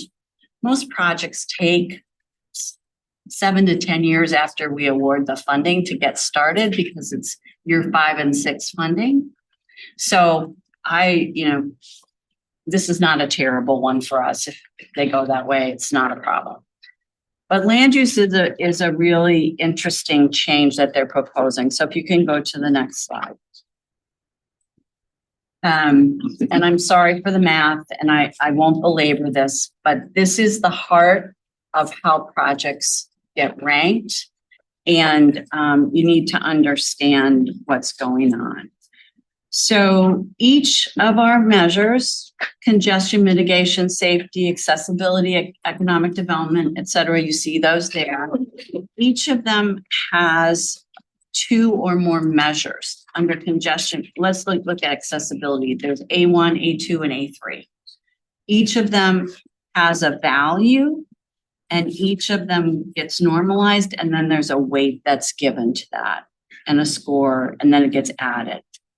What they're recommending is that land use still be scored using the measures that they list, but instead of adding to your score, it becomes a multiplier. And the multiplier comes by putting the number 1 in front and then taking, see that 29.6? It becomes 0.3. So the 1.3 will be applied to all of the factor value and give you a new score. Don't ask me why this is their proposal, because I can't, they explained it. And the other thing that you need to know is every single project will have a different multiplier, because the highest ranking land use score will get 100, and then it's scaled down from there. That's the way this has always worked. So each project will have a different multiplier, and you can see that for this particular project that they chose, if you look down to project benefit, It was originally 13.0. Then they do all this new math and they do it times 1.3. Well, it came out to 13.0 again, this particular one. And so it's smart scale score because it's the benefit divided by the cost is 1.6. All right. Okay, yes. Madam Chair, Ms. Hines, I have a question, and not to be flip, but when you say the highest score is 100, is it 1.100 Yeah, or, it's, I mean, what, how does? yes, every, each of these factors, there's a highest scoring project in that factor area. That score gets 100, and then that project gets a score of 100, and then they do a proportional, so then you get a different score. You don't get your actual number. Right, score. no, I get Yeah. that, but you said everyone would get a 1 before it. Right, because the multiplier is between 1 and 2.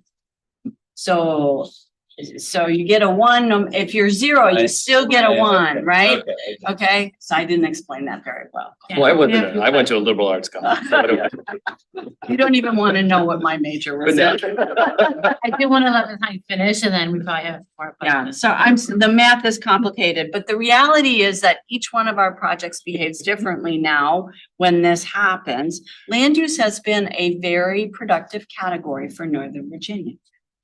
So not only are they going to use this as a multiplier, but we had 20 points in land use that were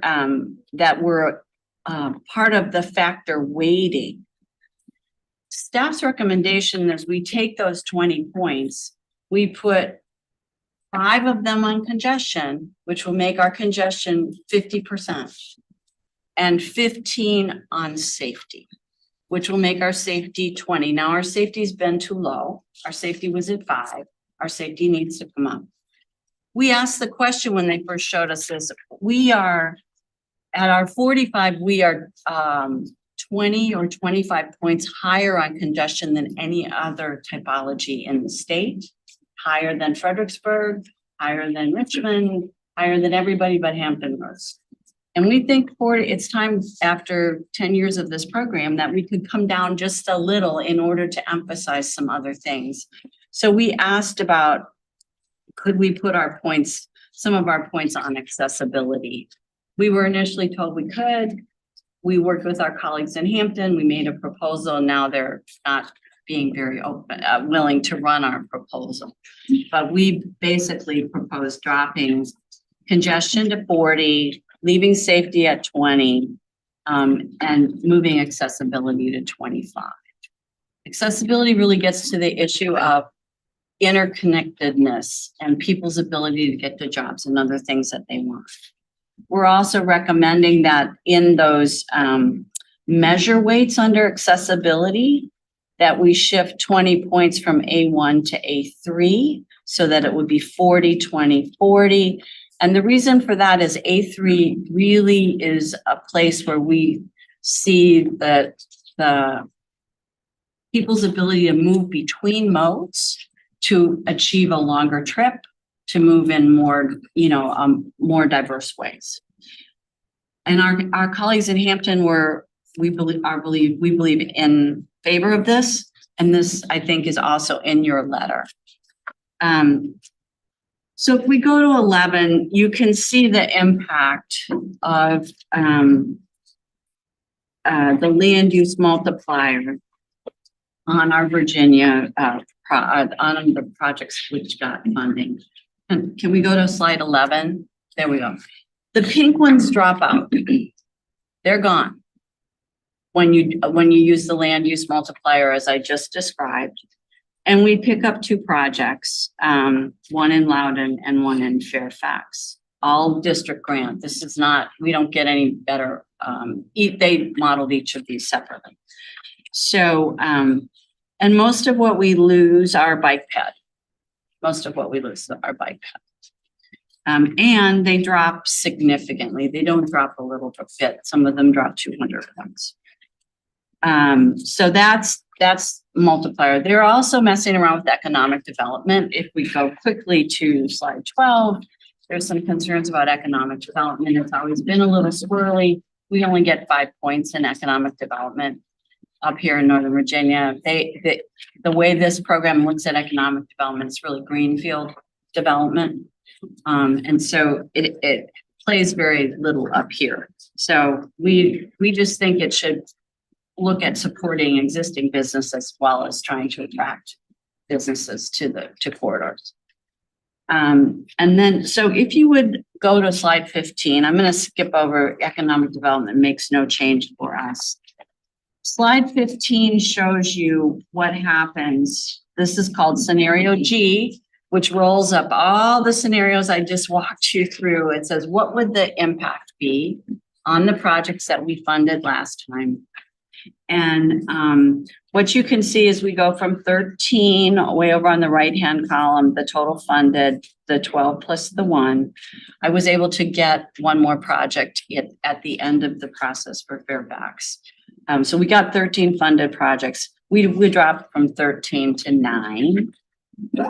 And we would lose all the projects that are in pink. We'd pick up 2 projects in Prince William and one with high priority and another one in Fairfax with district grant.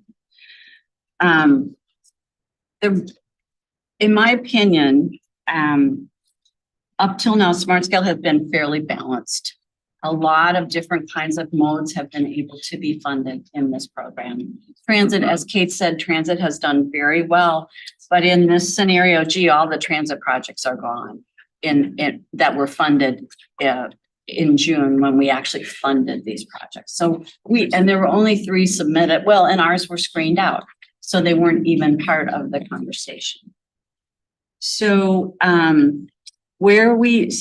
we put together and Kate and Ben and other people here at MUTC looked at the proposal that Scott and I worked on with our colleagues. And this letter incorporates the major things that we think would be better for Northern Virginia.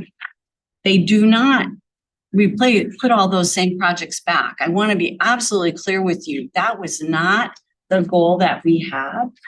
Our goal was to make it so they weren't at the very bottom of the pile, so that no bike and ped project would have a chance of being funded. We wanted to move them up a little bit so they could be competitive. And that's the real hope, I think. And I will just say the CTB is going to vote on this. December 4th and 5th is our meeting. We are going to vote according to the secretary. There's no question about it. There's still a lot of conversation going on among board members. There was a town hall. Some of these issues got raised in the town hall on Halloween. And they are taking public comment till the middle of this month. We do not have a unified approach in Northern Virginia. Prince William does not favor most of the changes that I just discussed with you. But Loudon has testified in favor of them twice. So I think Prince William is probably the outlier. So I'm sorry if that was really confusing. It's a lot, but anyway. Well, thank you so much, Ms. Hines, for the presentation. Very good to meet you in person. I know that we have a couple comments and questions. Mr. Spouse has been waiting patiently, so let him go first. No problem. Madam Chair, thank you. I have a few questions and then maybe an editorial comment. Ms. Hines, I appreciate the presentation. There are a lot of pronouns used. Who is they when you say they? The staff. The OAP, the Office of Intermodal Planning and Investment, is the agency or the office of the secretary, which does this level of planning. I apologize for not being clear about that. All right, Madam Chair, a follow-up question. So when did this draft proposal get put together for changes to Smart Scale? We've been working on the analysis and all of that since probably January, Mr. Skiles. I've reported on it several times at MBTA because I serve on that body. This scenario G was made available to the CTB 8:30 on the morning that it was presented to us last month. And Madam Chair, I understand we all look at things different, have our own perspectives. Has anyone at any point been invited from the Secretary's office to present on changes to Smart Scale to this commission? So these changes were presented in between our two meetings. That's why we had. But to date, nobody from the Secretary's office, the staff that have prepared these have been invited to present. No. I will note that I used mostly their slides. So it's my narrative, though. I acknowledge that. Understood. Thank you. And I know many of our jurisdictions, we had a conversation just with our staff at our transportation committee. And we prepared our own analysis. I know it is pretty much mostly pretty similar. Some differences, but as you can tell, especially because of I'm looking at the size of the projects. The funding request, I think it was mentioned, this, larger versus smaller. To clarify, Route 7 widening, it says highway is for BRT, and the widening is not widening on the highway, but to be able to include that in there. So I think our jurisdictions have different ways of understanding the burden of each type of funding and how we apply and how we choose one type of funding versus another. But understanding Fairfax is quite large, and so other jurisdictions probably have different ways of applying for funding to this. So our letter is a little bit different from the MPTC recommended letter. But since this is a transportation commission, I think there are concerns about the impact on access to transit and multimodal access across the Commonwealth. So we appreciate this coming forward to us. Yes. Well, I think, to the comments from Mr. Stiles, it's a little difficult to invite someone when, they drop it on you last minute. And then given that we already have our agenda set, right? I would have actually appreciated that the staff had reached out to us and said, hey, this is going to happen. Can we add it to the agenda for the next month? But that's just my opinion on it. And Madam Chair, Commissioner, with all due respect, and I would generally agree with that. I think when we have a presentation like this, as we have in previous situations, inviting the Secretary or his staff to present, since it is their proposal, it would be helpful to understand both sides of the equation as to why these changes were being proposed. This is the first time I've seen this particular recommendation, but I'd like to understand why from OPI's office they were made, since they were the staff that made the presentation. So at some point, I think perhaps engaging with the Secretary's office would be useful. All right. Remind me, did we reach out to the Secretary's office? So we've received briefings, staff, there was a briefing just on Tuesday, so we're trying to get the latest information. So the first briefing of this to the CTB that we're engaged with was on the 16th or 17th of October. And so we do know the Virginia Transit Association's been also looking at this. So staff participated in a briefing all day Tuesday, 2 days ago.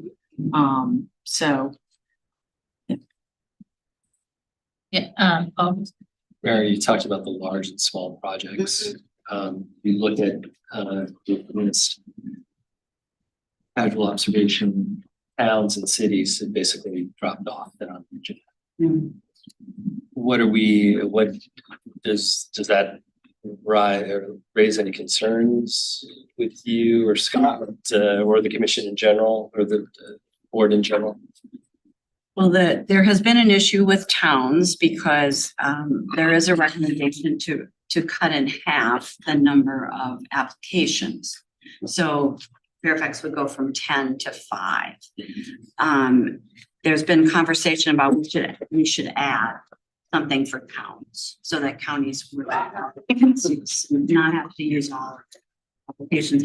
It is concerning, Paul. One of the things I will say about Smart Scale is as the rules change, your staffs are very smart and they try to figure out what project will do well. Yeah. And so if this is what's adopted, people will adjust. If we're successful in including the corridor redevelopment, then some of the things that some of our cities have been doing may in fact qualify for high priority money. But yeah, it's a pretty significant change. We have tweaked Smart Scale after each round, but it has been a tweak. This is a significant redo. We talked about Intermodal connectivity connected. and everything, our towns and cities are integral to a lot I of know. projects that the larger counties are I know. implementing and. No. Yeah. Yes, Mr. Walkinshaw and Mr. Snyder. Yeah, thank you. Thank you for the presentation. I just wanna just stress, and I think it's important to frame it this way. Ms. Hines, you said the current process is balanced. I think in a lot of ways it is, but in a very fundamental way, it is not. The current process is not balanced. The fact that Fairfax County with 1.1 million people can submit 10 applications, and no disrespect to the other jurisdictions around the table that are in the 200,000 person range can also submit 10 applications, is unbalanced. That's the status quo. And I think that's what we should be saying, because there's a fundamental challenge here. And I have seen the Secretary's team make this presentation at Bayville in a room full of folks from rural jurisdictions. And if they're saying it's unbalanced and we're saying it's balanced, they're going to win that argument. I'm saying the status quo is unbalanced, and it's actually insulting to people in Fairfax County that we can only submit 10 applications. There've been a lot of years, we've submitted 10 applications. Absolutely. We would submit more in a lot of years.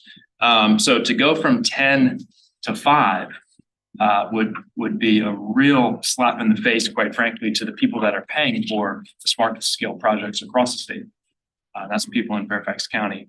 I think it's important that we say that. Our letter right now touches on the applications, but I think we should point out that the existing cap of 10 puts large jurisdictions, and I guess NVTC, it would be Fairfax and Loudoun at a significant disadvantage. I mean, in a very fundamental way, the status quo is unbalanced with respect to Northern Virginia. And I think that should be kind of our starting point. I agree with what's in the letter in terms of land use, and I represent a district that has benefited, and we are doing one of those, I think you would call it a corridor redevelopment project because of the current scoring, and it's improving things for everyone. Drivers, pedestrians, bicyclists, but the application limit is just fundamentally outrageous. I don't know how anybody could advocate for it or justify it just on basic merits. It's fundamentally unfair. I think our letter should be a little stronger there in that paragraph.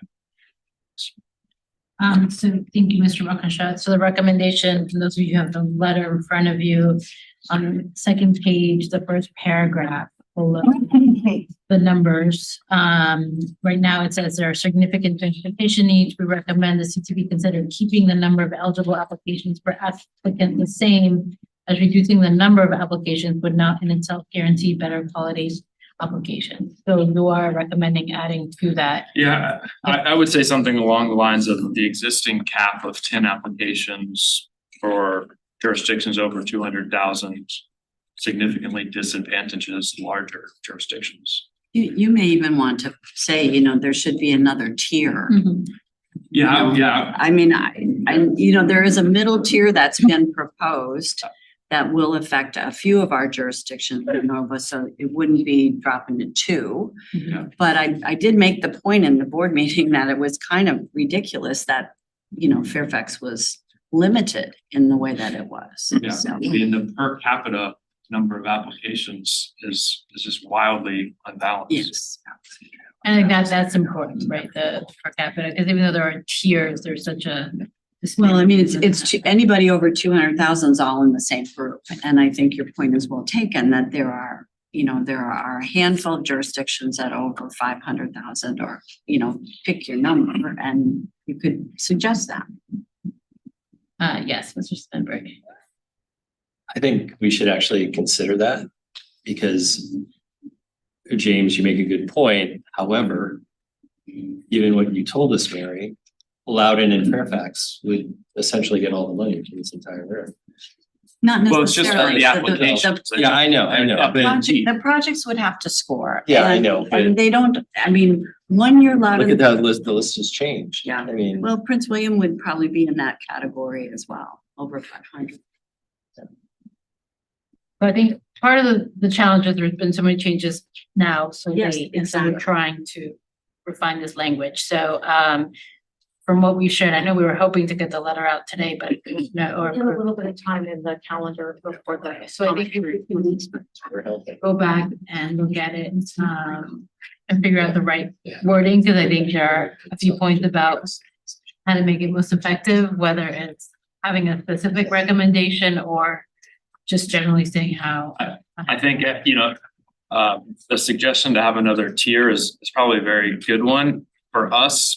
But that would maybe be a complicated conversation, just given the different population counts around the table. So maybe just pointing out that the existing cap of 10 on jurisdictions over 200 puts Northern Virginia as a whole at a disadvantage.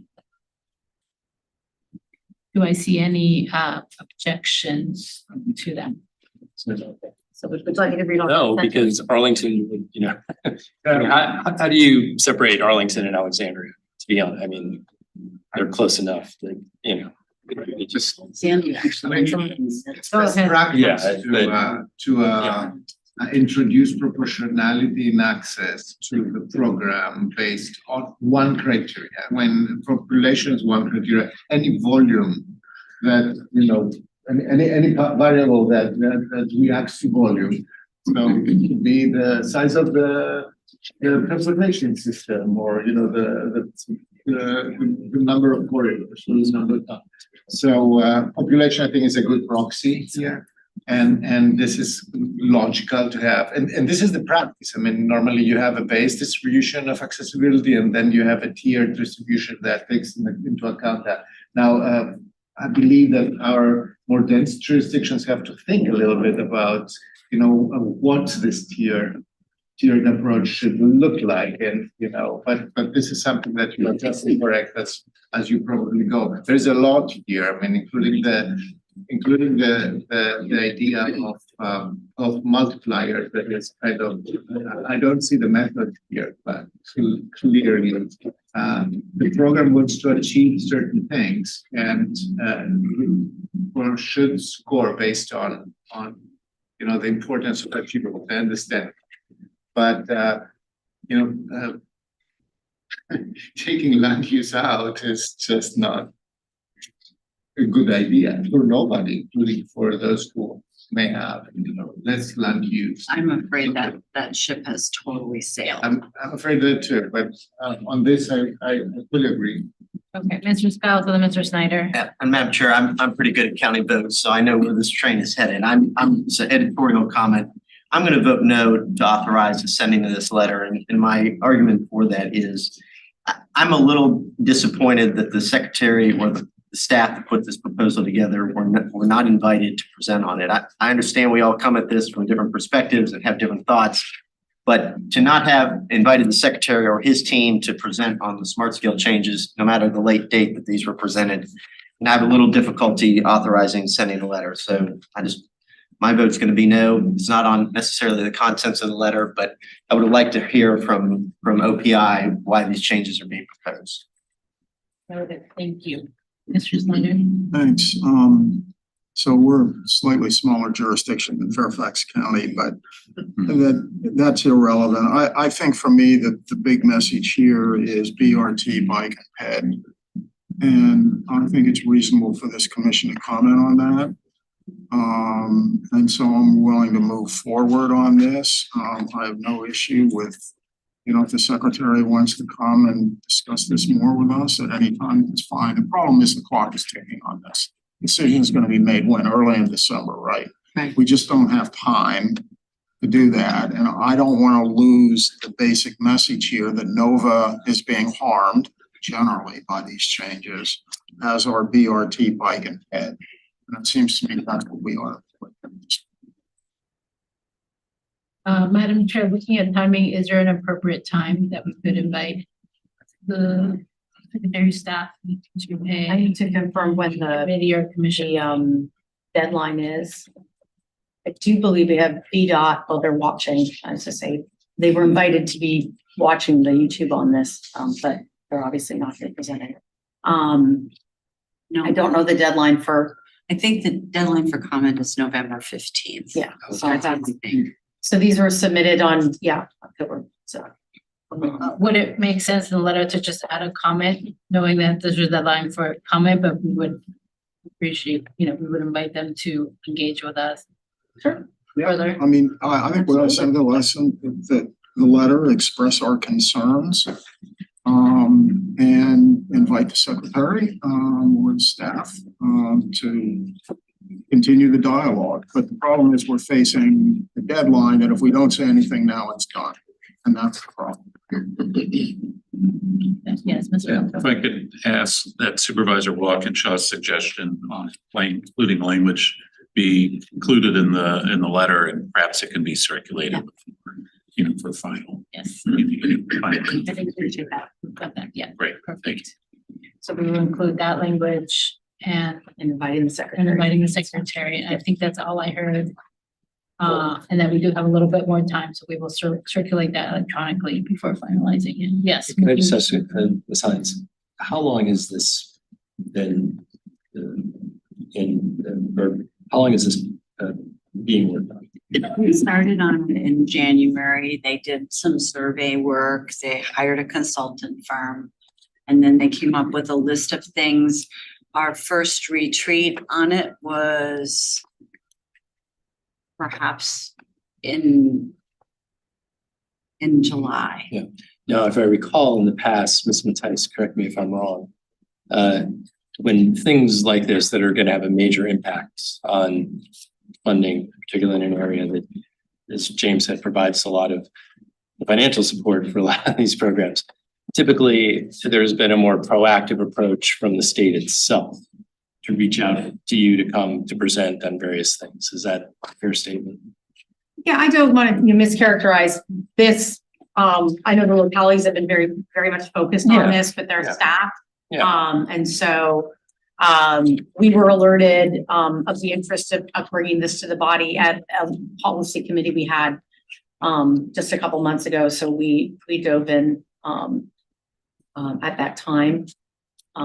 So it had not been on our radar. No, I'm not criticizing. I'm just saying typically the state has been a little more proactive in terms of wanting to come to a group like this to talk about things when they've had some major proposals or major changes coming forward. That's all I'm saying. I mean, we had, It's not for example, that we last shouldn't month. maybe have invited, but I'm saying it's usually a two-way communication.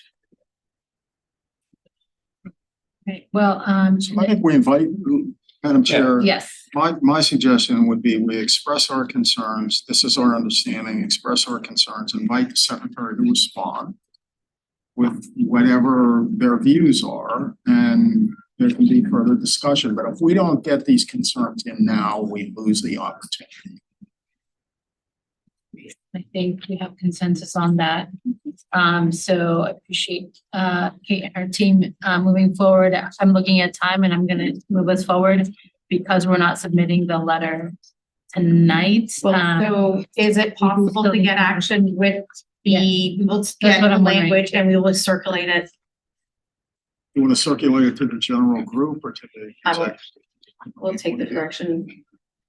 I mean, I ultimately, think, why someone don't we has- circulate it to Mr. Walkinshaw? I think needs to be included there because it was his proposal for the amendment. And then it can be to the general committee. I'm okay sending it to the whole group, but make sure that I don't think there's any issue. So if we make an amendment to include the change with the proposed changes, I think we can vote on that. Is that appropriate? Yeah. So But we will finalize those changes. I'm hearing this rush. I don't know if that's a possibility. I'm just gonna toss that out. I can't. Oh, is there any possibility, if this is like last minute, it feels last minute to us, when we ask instead of having a 2-week deadline, could they give us another month? So we have to do this. I've been putting on this. We're gonna vote on November fifth. No matter what. Oh, no matter Yeah. what. December fifth, I'm sorry, December fifth. There's no wiggle in that schedule, as I understand it at all. I know Fairfax has sent a letter. I don't know if Arlington, the others have. So I think if we want as a regional body to include that, we probably do need to be. Okay. So, do I have a motion to send a letter following the inclusion of the proposed, changes? To So moved. the proposed letter? Thank you. I have a motion and a second. Any further discussion? All those in favor, please say aye. Any opposed? Aye. I think, was it just one or were there two? With one, Mr. Skiles, any abstentions? Okay, the motion passes. Thank you. Thank you very much, Ms. Hines, for your presentation. Wonderful to meet you. And so with that, I will do my best to get us back on some kind of schedule. I believe we are now back to, the annual joint, MVC PR TCVRE legislative forum. Quick reminder on that, you should all have the information. It is in this presentation as well. And the back, the last page. As a reminder, please join us, on December 1st, 8:30 to 11 a.m. in a brand new location, the George Mason Schar School, Van Meter Hall, multi-purpose rooms 125 and 126. Metro accessible, and former chair Katie Crystal will be moderating a conversation, which I assume will be very lively, with Randy Clark, Rich Dalton, Kate Mattias, and Bob Schneider. And not having any additional comments on that, I think we will now move on to VRE. And Mr. Dalton, I saw came in with his team. Good to see you in person for your report. And we have Operations Chair James Walkinshaw to introduce the VRE legislative agenda. Thank you all for. Thank you, Madam Chair. Commission members, I'll be concise here. So just wanted to report, you do have the CEO report and other items in your packet. Just wanted to report, we did see both in the area of ridership and system performance, a slight uptick through the month of October, still unaudited, but and I'll just say, we, as I've discussed with the commissions and the ops board the last couple of months, we've been below our target, substantially below our target for system performance. And the month of October, we did see that tick back up, back into the mid 80s. Again, I think it'll come in about 84%. So still very focused on getting system performance up and of course ridership as well. So just wanted to state that. I know we were going to talk about the legislative agenda, so that is my concise report, Madam Chair. Excellent. Thank you very much. Good to see you. And I know you're ready for the Santa rise, and we'll turn it over to Mr. Walkinshaw. Thank you, Madam Chair. So tonight we're presenting VRE's proposed 2024 legislative agenda. We don't have an action tonight, but just want to share the agenda, which will guide our staff and our legislative liaisons in the upcoming session. It also includes our federal legislative and regulatory issues relevant to VRE. Board members have, commissioners have the full agenda in their meeting materials. I won't go through all of the items. I'll just highlight a couple. One kind of odd one. We're seeking legislation this year, next year, to address a strange issue in that VRE is taxed on its insurance, taxed by the Commonwealth of Virginia. Actually, our insurer pays it, but passes that cost on to us, which is a little bit of an odd situation, given that, like all of our jurisdictions and every transit agency, we're only an entity of the Commonwealth of Virginia. So the Commonwealth is taxing itself odd way. So we're going to be working through that. We're going to be focused on educating, especially new legislators, and we're going to have a number of new legislators who represent VRE stations and areas around VRE stations about our future additional service plans that's part of the Commonwealth's Transforming Rail in Virginia program. And finally, just one, be important for folks to be aware of, there is an effort in the Fredericksburg area to potentially create a new transportation authority that would include some of the VRE member jurisdictions. So we're going to be monitoring that. Could be some good news for VRE if, for example, they were able to stand up an authority that provides funding to new projects that improve access to VRE stations. So we're going to be keeping our eye on that moves forward in the upcoming session. And I think I won't go through the federal agenda, but most of what's in VRE's program is consistent and in alignment with NVTC's. And just on the topic of funding, we spend 98% of our time correctly talking about the WMATA funding issue. And one of our goals at VRE will be to make sure that a little bit of time is also spent talking about VRE, because while we're in a good financial position right now, we do moving forward, we'll have structural issues and challenges to overcome, and we'll need additional dedicated funding to accomplish the additional service goals that are laid out in Transforming Rail in Virginia. So it's really important for us to be part of any conversation that's going on about dedicated funding for transit in the Commonwealth. And I think I'll wrap up there. Excellent. Well, thank you very much, Mr. Walkinshaw and Mr. Dalton, for your reports. Just want to see if there are any questions or comments from our commissioners. Yes, Mr. Faust. Yeah, VRE is in good financial condition today. How can that be? Yes, no, yes, we have been holding on tightly to the federal funds. We have years of runway. Several years, yeah. The federal government. Source of funding for Metro.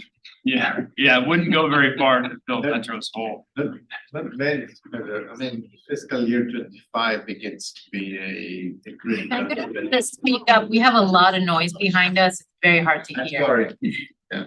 No, go ahead. Well, I just said that several years is, it's true that VRE is managing very well, but the support is also eroding. Like it eroded for Metro, it's very normal that it erodes for a big system faster than it erodes for a smaller system. So by fiscal year 25 and 26, as we've seen in the presentations, at least capital, the ability to invest in capital will diminish. That said, VRE has a very aggressive and really service supporting investment program right now ongoing. This is really something to behold and actually makes the case that yes, this is exactly part of the metropolitan transportation system like WMATA is. So that's important. Just realize based on federal appropriations. Good points. Thank you so much. Thank you so much. We're glad we're not having to deal with a cliff right now. And appreciate the work you continue to do. Not seeing any further questions or comments. VRE's report. And we are on to our executive director report. I will remind my colleagues that we do have to go into closed session after this to discuss executive directors, evaluation, performance review, and contract. So with that, Ms. Matei. I don't have a lot. So I think we've covered everything very well. Again, legislative form coming up on December 1st. We did quickly in the consent agenda pass the calendar for next year. So definitely take a look at the calendar, make sure that you're matching, you're able to get that to your schedulers. A particular note, we do plan on having our meeting in February down in Richmond, followed by a meet and greet with legislators. And that's on February 1st. And also we are tentatively have a July meeting. It actually conflicts with the 4th of July. So we tentatively have a meeting scheduled for the 18th of July that will be all virtual. Our goal collective goal will be trying to not have that meeting, but obviously if we have actions that need to be taken, but we can't pull it as 100% virtual. Our next commission meeting is December 6th. Executive committee will be meeting upstairs prior to the meeting. And our financial reports are included in the materials. So, and of course, we have the newsletter as usual. Thank you, Madam Chair. Thank you very much, Ms. Matisse. Really appreciate that, and you will see in that as some information, our new T7 employee, Vikram, who I know was here earlier. I don't know if he's still there. He is. So happy you could join us, Mr. Sinha. We're very excited to have you help us look at CRT7. Welcome. So to that, I'm gonna pass this over to my colleague. We are any questions or comments for Ms. Matisse? Okay, so we will be heading into closed session. I will ask Mr. Snyder to read the motion, and then we will vote. And once that has been voted on, we will be in closed session. We'll be asked those who are not on the commission to kindly vacate. We're gonna close now. Right. All right, Mr. Snyder. Double click. You know, I planned all that. That's the way it got. So, pursuant to the Virginia Freedom of Information Act, section 2.2-3711A1, the Code of Virginia, the Northern Virginia Transportation Commission moves to convene a closed session to discuss a matter concerning the executive director's performance evaluation. Second. Any discussion? All those in favor, please say aye. Aye. Any opposed? Any abstention? Thank you. We'll wait for everyone to leave and then we will be in closed session. As a reminder, we will come back to open session. Thank you.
Are we streaming? Yeah. Slide down. You guys are good. Okay, we are now back in open session. Welcome back to the public and staff listening on YouTube, YouTube's live stream. Could I please have a motion for the closed session certification? Right, let's first move back into open session. Move to reconvene in open session. Is there a second? All those in favor signify by saying aye. So we're in open session, which we've done during the open session meeting. Yeah. Yeah. Okay. I wanted to make sure I was responsive to your comment. I think we could just do this, the Northern Virginia. So we're in open session, we move to go into open session. Right. A certification, the Northern Virginia Transportation Commission certifies that to the best of each member's knowledge and with no individual member dissenting at the just concluded closed session. One, only public business matters lawfully exempted from open meeting requirements under the Freedom of Information Act were discussed, and two, only such public business matters as were identified in the motion by which the closed session was convened were heard, discussed, or considered. Is there a second? I think we have a second. Any further discussion? Mr. Faust, second. Any further discussion? All those in favor, please say aye. Aye. Any opposed? Any abstention? Excellent. Hearing now, the motion passes.